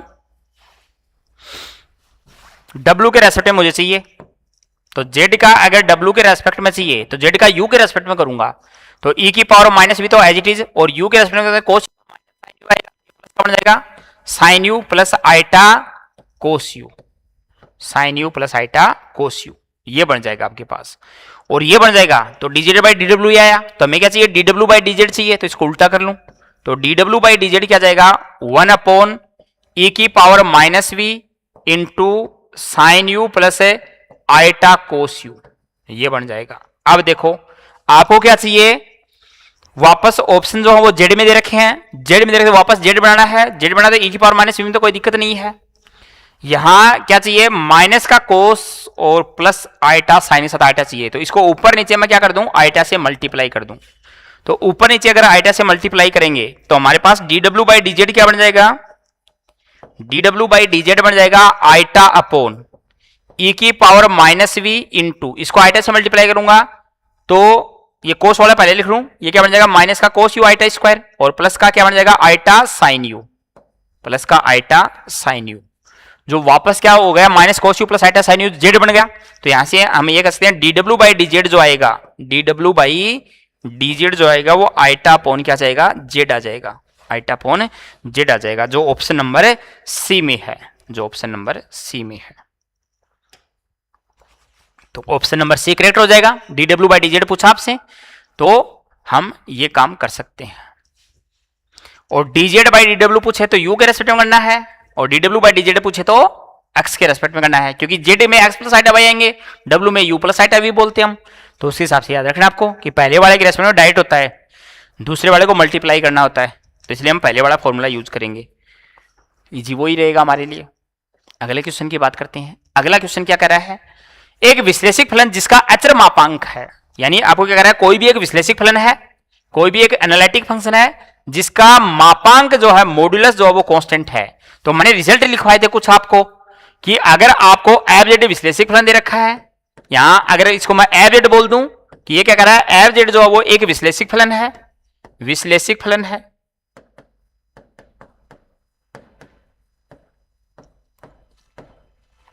तथा आपको साथ में क्या दे रखा है, इसका मापांक का मतलब मॉडुलस, मोड एफ जेड जो है वो क्या दे रखा है, एचर दे रखा है, कांस्टेंट दे रखा है। तो मैंने रिजल्ट लिखवाया था कि अगर एफ जेड एक विश्लेषिक फलन हो और साथ में कोई भी बाउंडेशन लगा दे कि मोड एफ जेड बराबर कांस्टेंट दे, real part f z constant दे, इमेजिनरी पार्ट कांस्टेंट दे, यानी साथ में कोई भी कंडीशन लगा दे, तो इंप्लाइज एफ जेड ओनली और ओनली क्या होगा, एफ जेड जो है वो एक अचर फलन होगा। कि जब भी साथ में आपको एफ जेड विश्लेषिक फलन दिया हुआ है और साथ में कोई भी एक कांस्टेंट दिया हुआ है, तो उस केस में एफ जेड हमेशा क्या आएगा, एक अचर फलन आएगा। मैंने कहा था इस टाइप के क्वेश्चन खूब पूछता है कि आपको बोलेगा क्वेश्चन के अंदर एफ जेड एक विश्लेषिक फलन है, साथ में कोई भी एक बाउंडेशन लगा देगा कि उसका मॉडुलस कांस्टेंट है, आर्गुमेंट कांस्टेंट है, रियल पार्ट कांस्टेंट है, इमेजिनरी पार्ट कांस्टेंट है, या और अदर कोई भी कांस्टेंट आपको कोई भी कंडीशन लगा के दे दे, तो आपके पास एफ जेड केवल और केवल क्या होगा, अचर होगा, कभी भी चर नहीं हो सकता। चर या चर, चर तो मतलब ही नहीं है, और उपयुक्त में से कोई नहीं, तो यानी हमेशा क्या रहेगा, अचर फलन आएगा, कांस्टेंट फलन आएगा। तो बस इसने ऐसे लिख दिया, एक विश्लेषिक फलन जिसका अचर मापांक है। हमने लिखा था एफ जेड एक विश्लेषिक फलन है तथा उसका मॉडुलस जो है वो कांस्टेंट है, तो एफ जेड हमेशा क्या रहेगा, एक अचर फलन रहेगा। कि मैंने 3-4 नोट डाल के रिजल्ट लिखवाए थे कि एफ जेड के साथ कुछ भी दे दे, आर्गुमेंट एफ जेड कांस्टेंट दे दे, real part f z constant दे दे, इमेजिनरी पार्ट कांस्टेंट दे दे, तो कोई भी अगर बाउंडेशन लगा देगा विश्लेषिक फलन के साथ, तो वो हमेशा कांस्टेंट फंक्शन ही हो सकता है, उसके अलावा कोई फंक्शन नहीं बनेगा, हमेशा कांस्टेंट फंक्शन बनेगा, तभी वो विश्लेषिक और उस कंडीशन का पालन कर पाएगा, अदरवाइज नहीं कर पाएगा। तो ये भी आपके पास क्वेश्चन नंबर 16 था। तो सीट इजीली सोल्व होगी अगर आपने थ्योरी ढंग से पढ़ रखी है, जो भी थ्योरी हमने बात कर रखी है। अब देखो दूसरे क्वेश्चन में क्या बोल दिया कि विश्लेषिक फलन है और जिसका वास्तविक भाग अचर है, तो वापस आपको एफ जेड जो है वो एक एनालिटिक फंक्शन दिया हुआ, एफ जेड बोलते हैं फंक्शन को, कोई भी फलन बोला है तो एफ जेड क्या है, विश्लेषिक फलन है, एफ जेड क्या है, विश्लेषिक फलन है।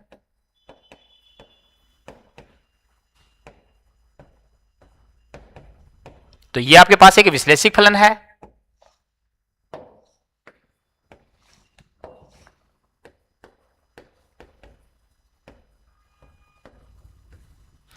विश्लेषिक फलन है, तथा साथ में क्या बोल दिया, वास्तविक भाग, वास्तविक भाग मतलब real part of F Z, real part of F Z जो वो अचर है, कांस्टेंट है। तो उस केस में भी एफ जेड कैसा होगा, ओनली कांस्टेंट फंक्शन होगा। तो इंप्लाइज एफ जेड कैसा होगा, अचर फलन होगा। ऑप्शन नंबर सी, चर लिखा हुआ है, दोनों ऑप्शन नहीं होंगे। तो वेरिएबल फंक्शन कभी नहीं होगा, उस केस में वो हमेशा कांस्टेंट फंक्शन आएगा, यानी जेड की वैल्यू चाहे कुछ भी लेते रहो, फंक्शन का मान कभी चेंज नहीं होगा, फंक्शन का मान कभी चेंज नहीं होगा।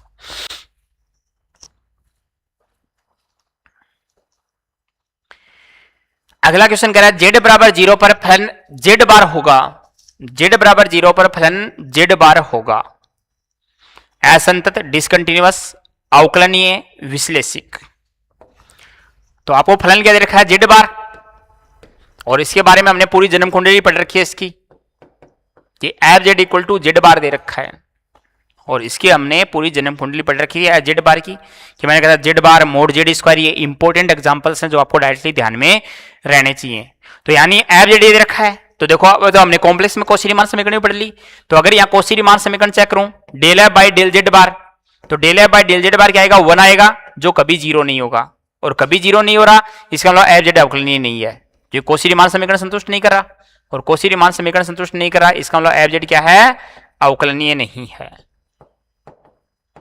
मैंने लिखवा रखी है कि जिस केस में कॉम्प्लेक्स वाली कौशी रीमान समीकरण संतुष्ट नहीं करेगा आपका फंक्शन, तो वो आपका अवकलनीय नहीं होगा, विश्लेषिक नहीं होगा, विश्लेषिक नहीं है।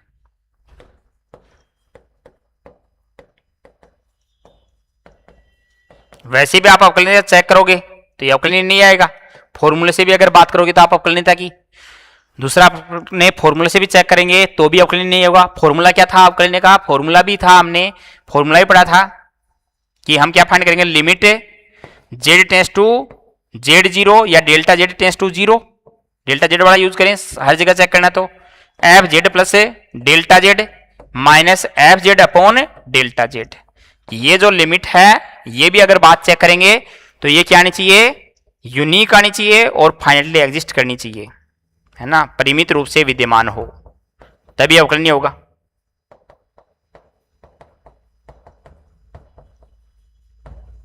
तो ये विद्यमान नहीं होगी अगर आप चेक करोगे तो ये परिमित रूप से विद्यमान नहीं होगी, तो भी आप क्या कह सकते हो कि एफ जेड बराबर जेड बार जो वो अवकलनीय नहीं होगा, और अवकलनीय तो विश्लेषिक नहीं होगा, क्योंकि जो फलन अपने प्रांत के प्रत्येक बिंदु पर अवकलनीय होगा तभी वो विश्लेषिक होगा, तभी वो विश्लेषिक होगा। तो ये भी चेक करोगे तो अवकलनीय नहीं होगा। तो ये केवल अवकलनीय बोल रहा गलत बात, विश्लेषिक बोल रहा गलत बात। कंटिन्यूअस डिसकंटिन्यूअस की बात करते हैं। कंटिन्यूअस डिसकंटिन्यूअस में हम क्या कह सकते हैं कि एफ जेड जो है वो जेड बार दे रखा है, एफ जेड जो वो जेड बार दे रखा है, जेड बार का मतलब एक्स माइनस आइटा वाई, और ये एक्स माइनस आइटा वाई जो है वो एक्स वाई में एक बहुपद फलन है, तो इसको अवकलनीयता में कोई संतत होने में कोई दिक्कत नहीं आएगी, ये सर्वत्र संतत है, तो ये संतत होगा। तो संतत है जेड बराबर 0 पर, तो संतत में कोई दिक्कत नहीं आएगी, तो केवल संतत ऑप्शन लगेगा, असंतत गलत हो जाएगा।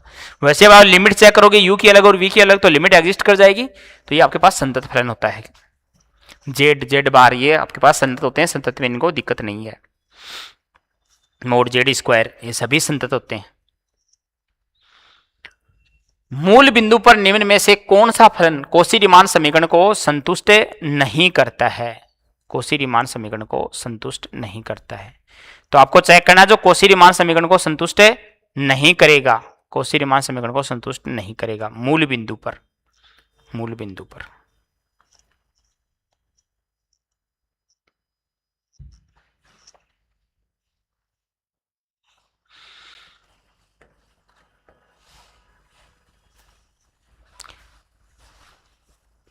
तो मूल बिंदु पर मैंने अलग से लिखवाए थे कौशी-रीमान समीकरण। मूल बिंदु पर अगर कौशी-रीमान समीकरण चेक करना है तो मैंने फॉर्मूले लिखवाए थे कि अगर आपको मूल बिंदु पर चेक करना है तो आपको अगर del u by del x find करना है मूल बिंदु पर, मतलब 0 0 पर, 0 0 पर, तो आप फॉर्मूला यूज करोगे limit x tends to 0, u का मान x comma 0 minus u 0 0, y constant रहेगा x के रेस्पेक्ट में करोगे तो, अपॉन x आप इससे चेक करोगे। Del u by del y के लिए भी बात की थी कि del u by del y अगर चेक करना है 0 0 के ऊपर तो उसमें y में चेंज करोगे, तो लिमिट क्या आएगी y tends to 0, u x 0 रहेगा, y की जगह y रहेगा, माइनस का u 0 0 अपॉन क्या रहेगा y रहेगा, अपॉन क्या रहेगा y रहेगा। तो ये हमने बात की थी, ये हमने बात की थी, तो इसके आधार पे हम चेक करेंगे, इसके आधार पे हम ये बात चेक करेंगे। तो करें एक बार चेक कि कौन सा आपके पास मूल बिंदु पर ये जो है वो आपके पास संतत नहीं है।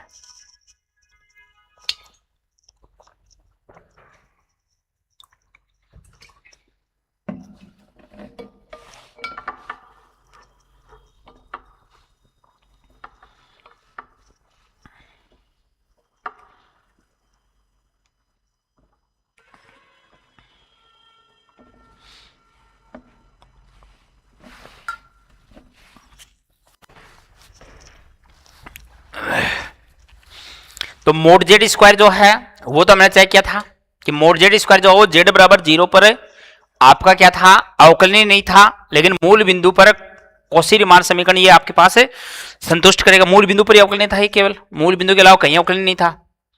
मूल बिंदु पर आपके पास क्या था, ये अवकलनीय था, और कहीं भी आपके पास अवकलनीय नहीं था, कहीं भी आपके पास अवकलनीय नहीं था।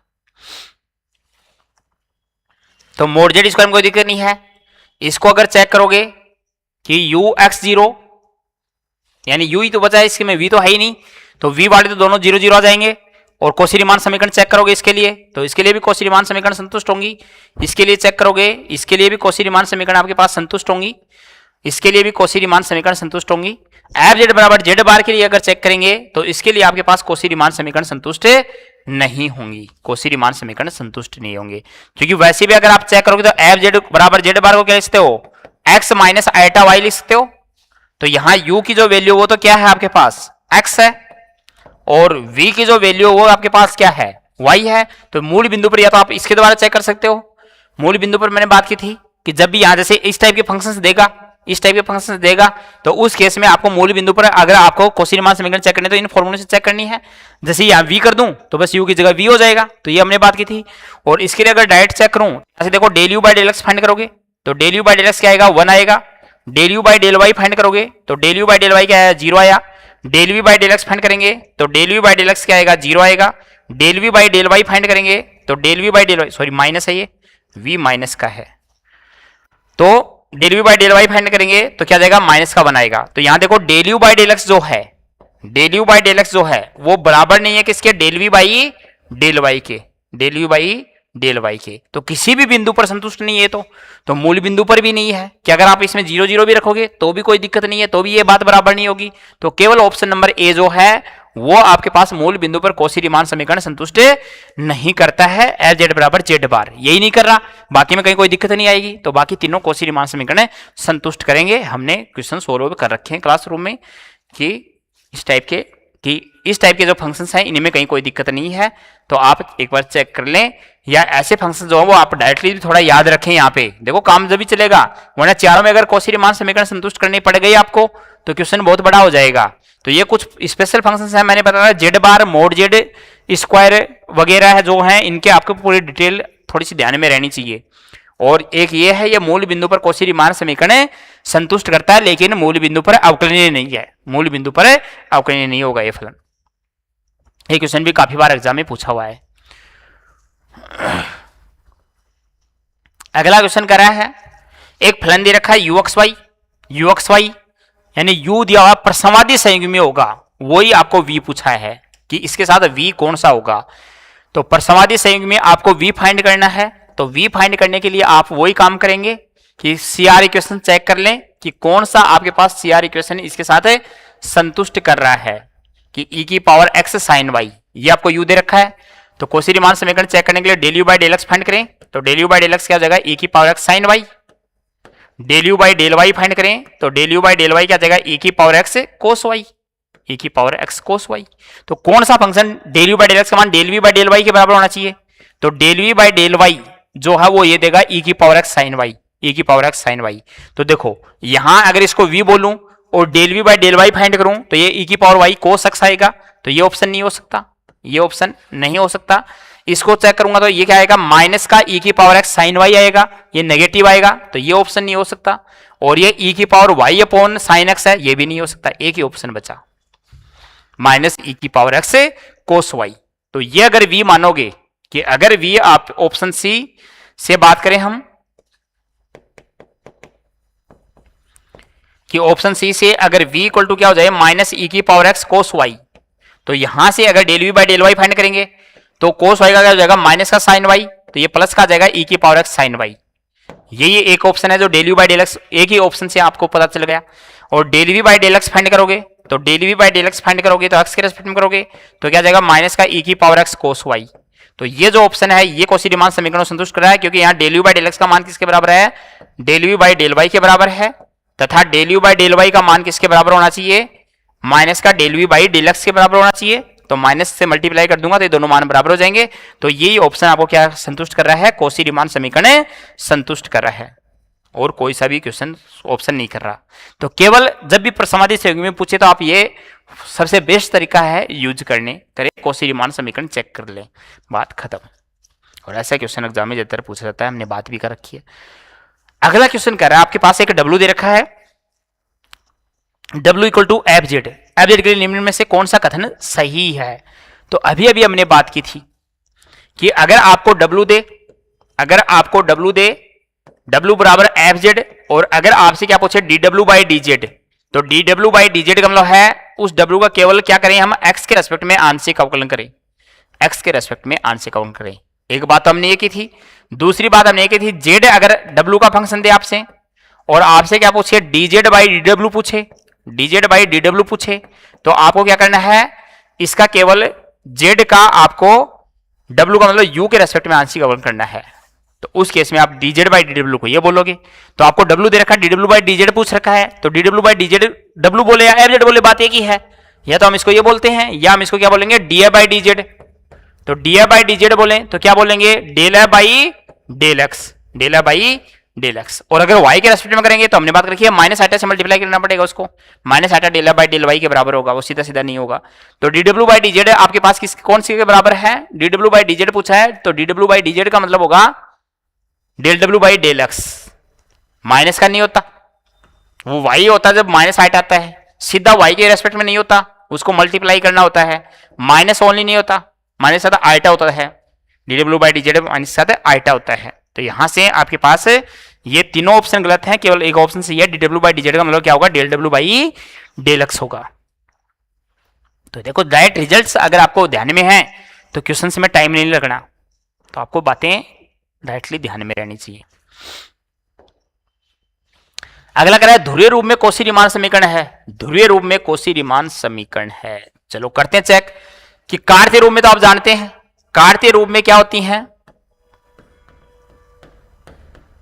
कार्तीय रूप में हमने बात की है, खूब यूज भी की है, del u by del x का मान बराबर होगा del v by del y के, तथा del u by del y का मान बराबर होगा del v by del x के with minus sign. Del u by del y का मान बराबर होता है माइनस का del v by del x के। तो यहां से देखो कि मैंने बात बताई थी आपको कि जहां डेल एक्स है उसको तो किससे रिप्लेस करना है, डेल आर से, और जहां डेल वाई है उसको किससे रिप्लेस करना है, आर डेल थीटा से, आर डेल थीटा से। मैंने ये बात बोली थी। तो यहां से देखो इसको अगर ध्रुवीय में बदलेंगे तो इसका ध्रुवीय रूप क्या होगा, इसका ध्रुवीय रूप पोलर फॉर्म, जो पोलर फॉर्म आएगी वो आपके पास क्या आएगी, तो इसका ध्रुवीय रूप आएगा del u by del r, del u by del r equal to del v by del y क्या आएगा, r del theta, r del theta, तथा del u by del y का मतलब r del theta equal to minus del v by del x का मतलब del are. अब देखो वो शॉर्ट में यू आर लिख रखा है, यू आर मतलब del u by del r, del u by del r को क्या लिखेंगे, यू आर। तो यू आर बराबर क्या होगा, 1 upon r into del v by del theta का मतलब वी थीटा, तथा इसका मतलब होगा 1 अपॉन आर यू थीटा, और इसका मतलब माइनस का वी आर, यानी आर के रेस्पेक्ट में आंसर करो तो वी आर लिखो, थीटा के रेस्पेक्ट में आंसर करो तो वी थीटा लिखो, वी थीटा लिखो। तो यू आर इक्वल टू क्या है, 1 अपॉन आर वी थीटा, और 1 अपॉन आर यू थीटा बराबर क्या है, minus v r. Option number A ही करेक्ट है। या कई बार हो सकता है आर को इधर ले आए, बस ये अंतर कर सकता है। तो ये आपके पास ऑप्शन ए में करेक्ट है। तो ऑप्शन नंबर ए में ध्रुवीय रूप ये हो गया। तो ये बात मैंने इतनी लिखवा रखी है आपको, इतनी बात मैंने लिखवा रखी है आपको। अब ऑप्शन से देखना आपको कि ऑप्शन में क्या चेंज कर दिया, यू आर, यू आर का मतलब del u by del r को यू आर बोल रहे हैं, वी थीटा का मतलब del u by del theta को वी थीटा बोल रहे हैं, del u by del theta को वी थीटा बोल रहे हैं। तो आपके पास ऑप्शन ये जो है वो करेक्ट हो जाएगा। देखो इसमें माइनस लिख रखा है, ये नहीं हो सकता, इसमें माइनस आर से मल्टीप्लाई कर रखा है, ये नहीं हो सकता, सी एक्स ये तो मतलब ही नहीं है। तो ये बात ही वो आपके पास किससे कर रहा है, पोलर फॉर्म की बात कर रहा है। तो पोलर फॉर्म में एक्स तो आएगा नहीं, तो वो ऑप्शन तो पहले कट जाएगा। तो आपके पास आंसर ऑप्शन नंबर ए हो जाएगा, आपका ऑप्शन नंबर ए हो जाएगा।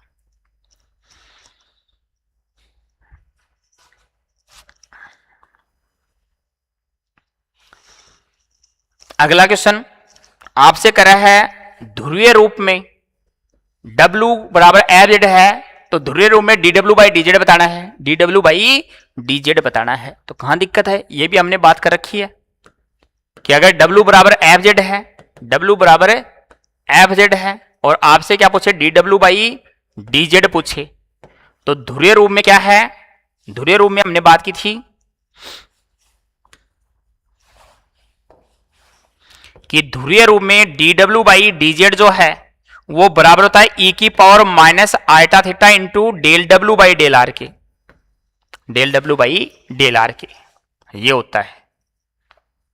या इसको ये लिख सकते हैं हम कि dw बाई dz बराबर cos theta minus iota sine theta, ऐसा लिख के दे सकता है, into del w by del r, into del w by del r. ये होता है। या दूसरी फॉर्मेट हमने और भी बात की थी कि दूसरा अगर यहां आर की बजाय थीटा दे तो D W by D Z का मतलब क्या होगा, D W by D Z का मतलब होता है उसको माइनस आइटा अपॉन आर से गुणा करवाना होता है, ई की power minus iota theta del डब्ल्यू बाई डेल थीटा, ये होता है। तो दूसरी फॉर्मेट अगर थीटा में आंसर दे तो ये होगा, तो थीटा में कहीं नहीं दिया, ये तो देखो क्यों लिख रखा है, इसका कोई मीनिंग नहीं है। यहां ई की power minus iota theta del डब्ल्यू बाई डेल आर, ई की power minus iota theta del डब्ल्यू बाई डेल आर, यही ऑप्शन सही है, क्योंकि यहां ई की पावर प्लस कर दिया, यहां प्लस कर दिया, यहां माइनस भी लगा दिया साथ में, तो डेल डब्ल्यू बाई डेल जेड जो होता है वो ई की power minus iota theta del डब्ल्यू बाई डेल आर होता है हमारा। तो ऑप्शन नंबर सी जो है वो आपके पास क्या रहेगा, करेक्ट रहेगा, करेक्ट रहेगा। तो देखो जो बात आपको थ्योरी अगर याद है तो क्वेश्चंस आपके सोल्व हो जाएंगे पीडीएफ के, तो आपको कंप्लीटली थ्योरी ध्यान में रहनी चाहिए। चलो अगले क्वेश्चन के ऊपर बात करते हैं। अगला क्वेश्चन कर रहा है एक्स एवं वाई का एक फलन जिसके प्रथम द्वितीय कोटि के आंशिक अवकलज संतत हो, यानी del u by del x, del u by del y, del two u by del x square, del two u by del y square, वो संतत हो तो परसवादी फलन कहलाता है। यदि यह संतुष्ट करता है तो परसवादी फलन की परिभाषा लिखवाई थी हमने कि परसवादी फलन के लिए क्या कहा था कि कोई भी फलन परसवादी फलन कब कहलाता है, जब उसके द्वितीय कोटि तक के आंशिक अवकलज संतत हो, यानी प्रथम और द्वितीय कोटि के आंशिक अवकलज संतत हो। तो हमने कहा था u जो है वो एक परसवादी फलन होगा, एक परसवादी फलन होगा कब, यदि u के प्रथम एवं द्वितीय कोटि के, प्रथम एवं द्वितीय कोटि के आंशिक अवकलज संतत हो, आंशिक अवकलज क्या हो, संतत हो।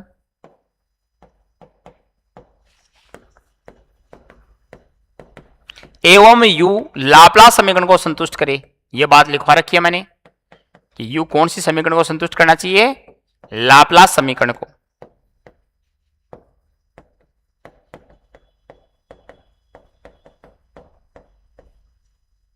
संतुष्ट करे,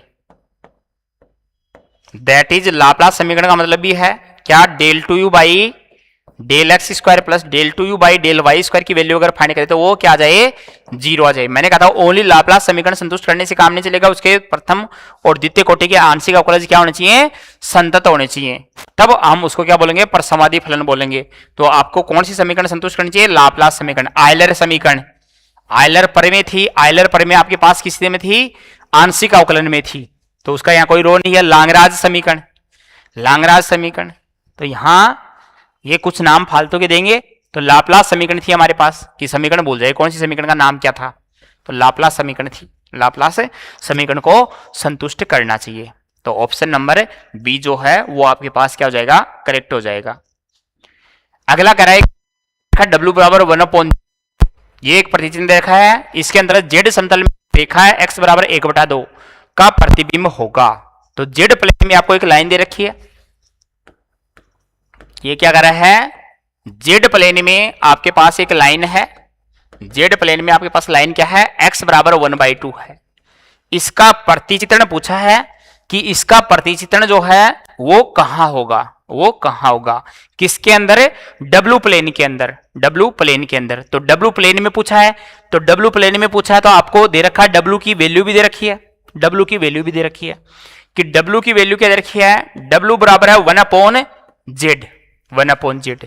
तो आपको क्या चाहिए, x आपको दे रखा है, समझ लो यहां से एक्स वाई फाइंड कर ले हम, x की वैल्यू चाहिए हमें, तो x की वैल्यू चाहिए। तो मैंने कहा था यहां से x अगर फाइंड करना है तो z बराबर लिख लो, z बराबर क्या लिख लो, 1/w लिख लो, 1/w लिख लो। तो इसमें क्या पुट कर दें, z की जगह तो x plus iota y put कर दें, और w की जगह क्या पुट कर दें, u आइटा v पुट कर दें, u plus iota v put कर दें। तो यहां से क्या बन जाएगा, ये x प्लस आइटा y, और ये क्या बन जाएगा 1/u प्लस आइटा v। तो इसको ऊपर नीचे u माइनस आइटा v से मैं मल्टीप्लाई कर दूं, u माइनस आइटा v से मल्टीप्लाई कर दूं, तो यहां से x प्लस आइटा y बराबर, x प्लस आइटा y बराबर क्या आ जाएगा, u minus iota v upon a plus b, a minus b, तो यानी u square plus v square. तो रियल पार्ट आपको चाहिए, तो इसका रियल पार्ट x बराबर तो क्या हो जाएगा u upon u square plus v square आ जाएगा। x बराबर ही चाहिए आपको, तो और x बराबर आपको क्या देखा 1/2। इसका मतलब यहां से मैं कह सकता हूं कि u upon u square plus v square बराबर क्या आ जाए 1/2 आ जाए, 1/2 हो जाए। तो ये हो जाए,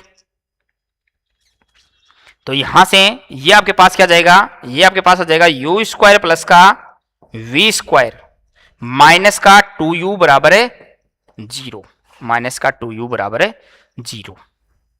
तो ये होना चाहिए और ये होना चाहिए। तो आपके पास ऑप्शन में क्या है, कोई सी वैल्यू नहीं है, तो यहाँ क्या करो, इसका होल स्क्वायर बनाओगे तो 1 प्लस करोगे 1 माइनस करोगे, तो इसको क्या लिखते हैं u-1 का होल स्क्वायर, u-1 का होल स्क्वायर प्लस का v स्क्वायर, प्लस का v स्क्वायर, तो 1 इधर प्लस किया और 1 उधर प्लस किया, तो इक्वल टू 1। तो ये ऑप्शन है u-1 का square plus v square equal to 1। कौन सा ऑप्शन है, ऑप्शन नंबर बी है। कि u में आंसर निकालना है। x की वैल्यू दे रखी थी आपको, तो जो भी आपको दे रखा है z की जगह x plus iota y put करते हैं ट्रांसफॉर्मेशन में, w की जगह u plus iota v put करते हैं। तो x की वैल्यू दे रखी थी तो x फाइंड कर लिया हमने कि x बराबर ये है, और इसमें पुट कर दिया x बराबर 1/2, x बराबर 1/2 यहां हमने पुट कर दिया। ये x की वैल्यू 1/2 हमने पुट कर दी, तो 1/2 पुट कर दिया तो हमारे पास ऑप्शन ये आ जाएगा, ऑप्शन ये आ जाएगा। तो एक ऐसा वर्त जिसका केंद्र क्या है 1,0 और त्रिज्या क्या है 1 इकाई, त्रिज्या क्या है 1 इकाई।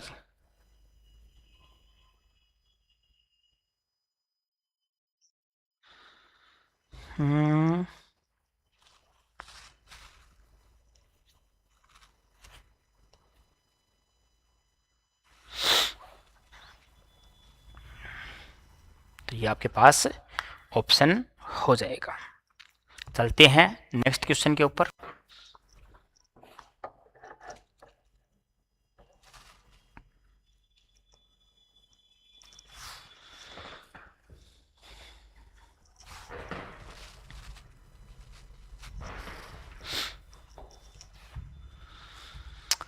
अगला क्वेश्चन कह रहा है आपसे, यदि एफ जेड अनुकोण प्रतिचित्रण है, एफ जेड अनुकोण प्रतिचित्रण है तो निम्न में से क्या होगा। तो अनुकोण प्रतिचित्रण में हमने क्या कहा था कि अनुकोण प्रतिचित्रण में ये कहा था हमने, अनुकोण प्रतिचित्रण को याद करो, अनुकोण प्रतिचित्रण कन्फॉर्मल मैपिंग, सीधा डेफिनेशन के ऊपर क्वेश्चन पूछ रखा है।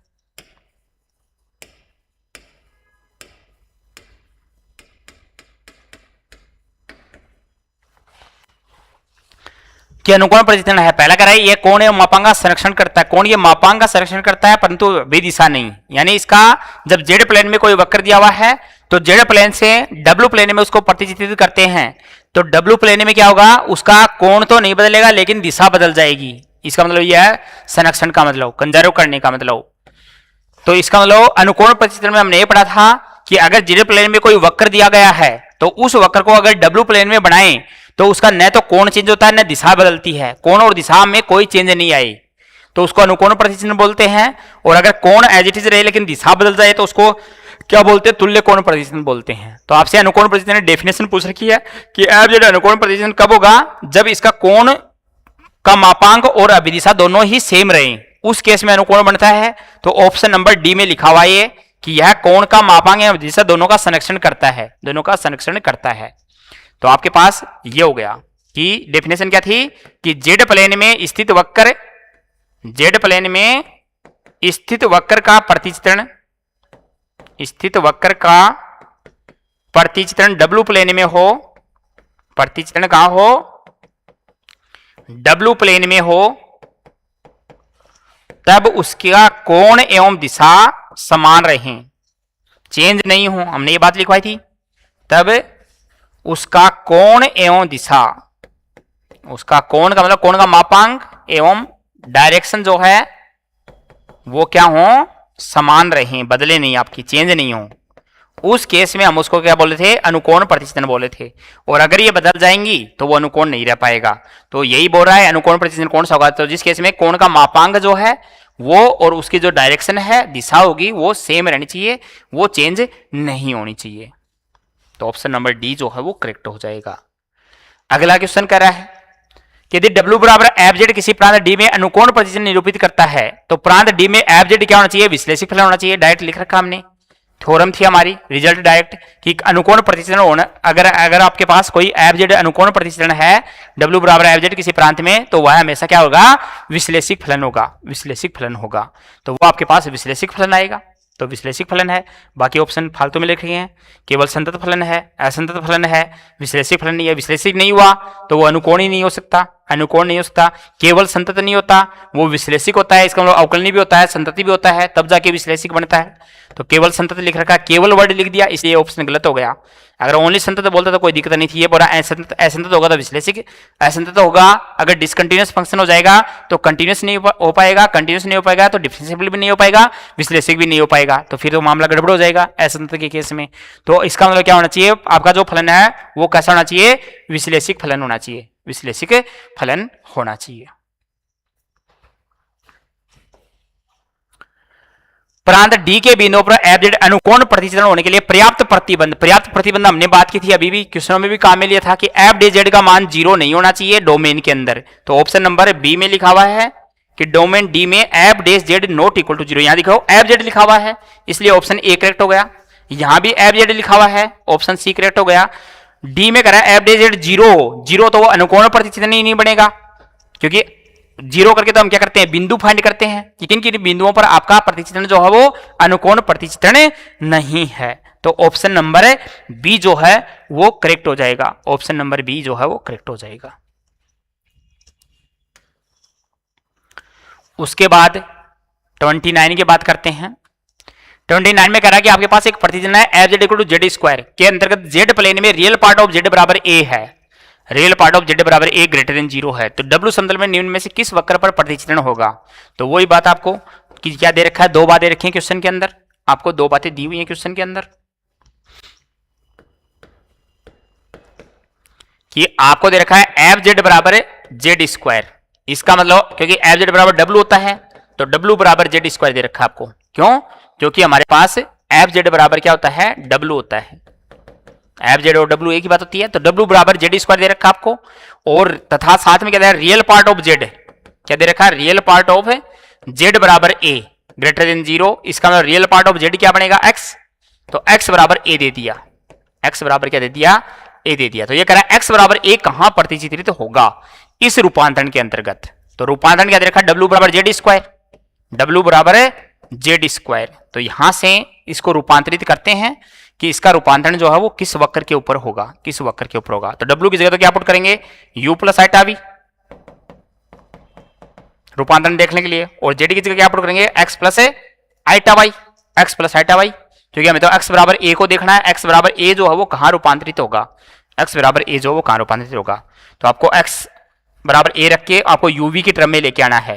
तो ये अगर पुट करूं तो ये बन जाएगा u प्लस आइटा वी, ये बन जाएगा x प्लस आइटा वाई का होल स्क्वायर। तो यहां से u प्लस आइटा वी बराबर क्या आएगा, a square plus b square करेंगे तो माइनस का y square iota square minus हो जाएगा, और प्लस का 2ab iota x y, 2 iota x y.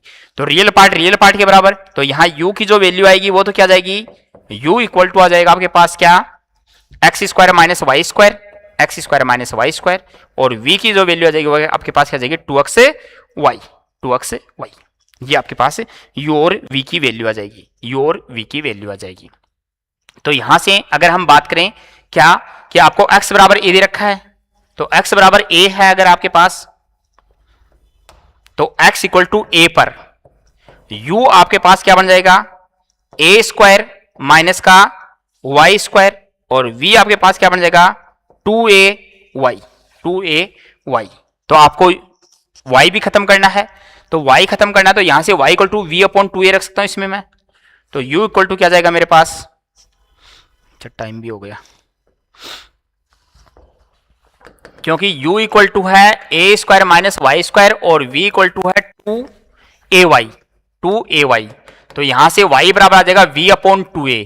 तो ये अगर इसमें रखूंगा तो u बराबर हो जाएगा a स्क्वायर माइनस का v square upon 4a square, यानी v स्क्वायर और a u के अंदर आपके पास एक रिलेशन आएगा, वी स्क्वायर और यू के अंदर एक रिलेशन आएगा। इसका मतलब ये आपके पास जो भी बनेगा वो आपके पास इस टाइप का बनेगा, वी स्क्वायर बराबर 4AU टाइप का, ऐसा बोल सकता हूं मैं इसको।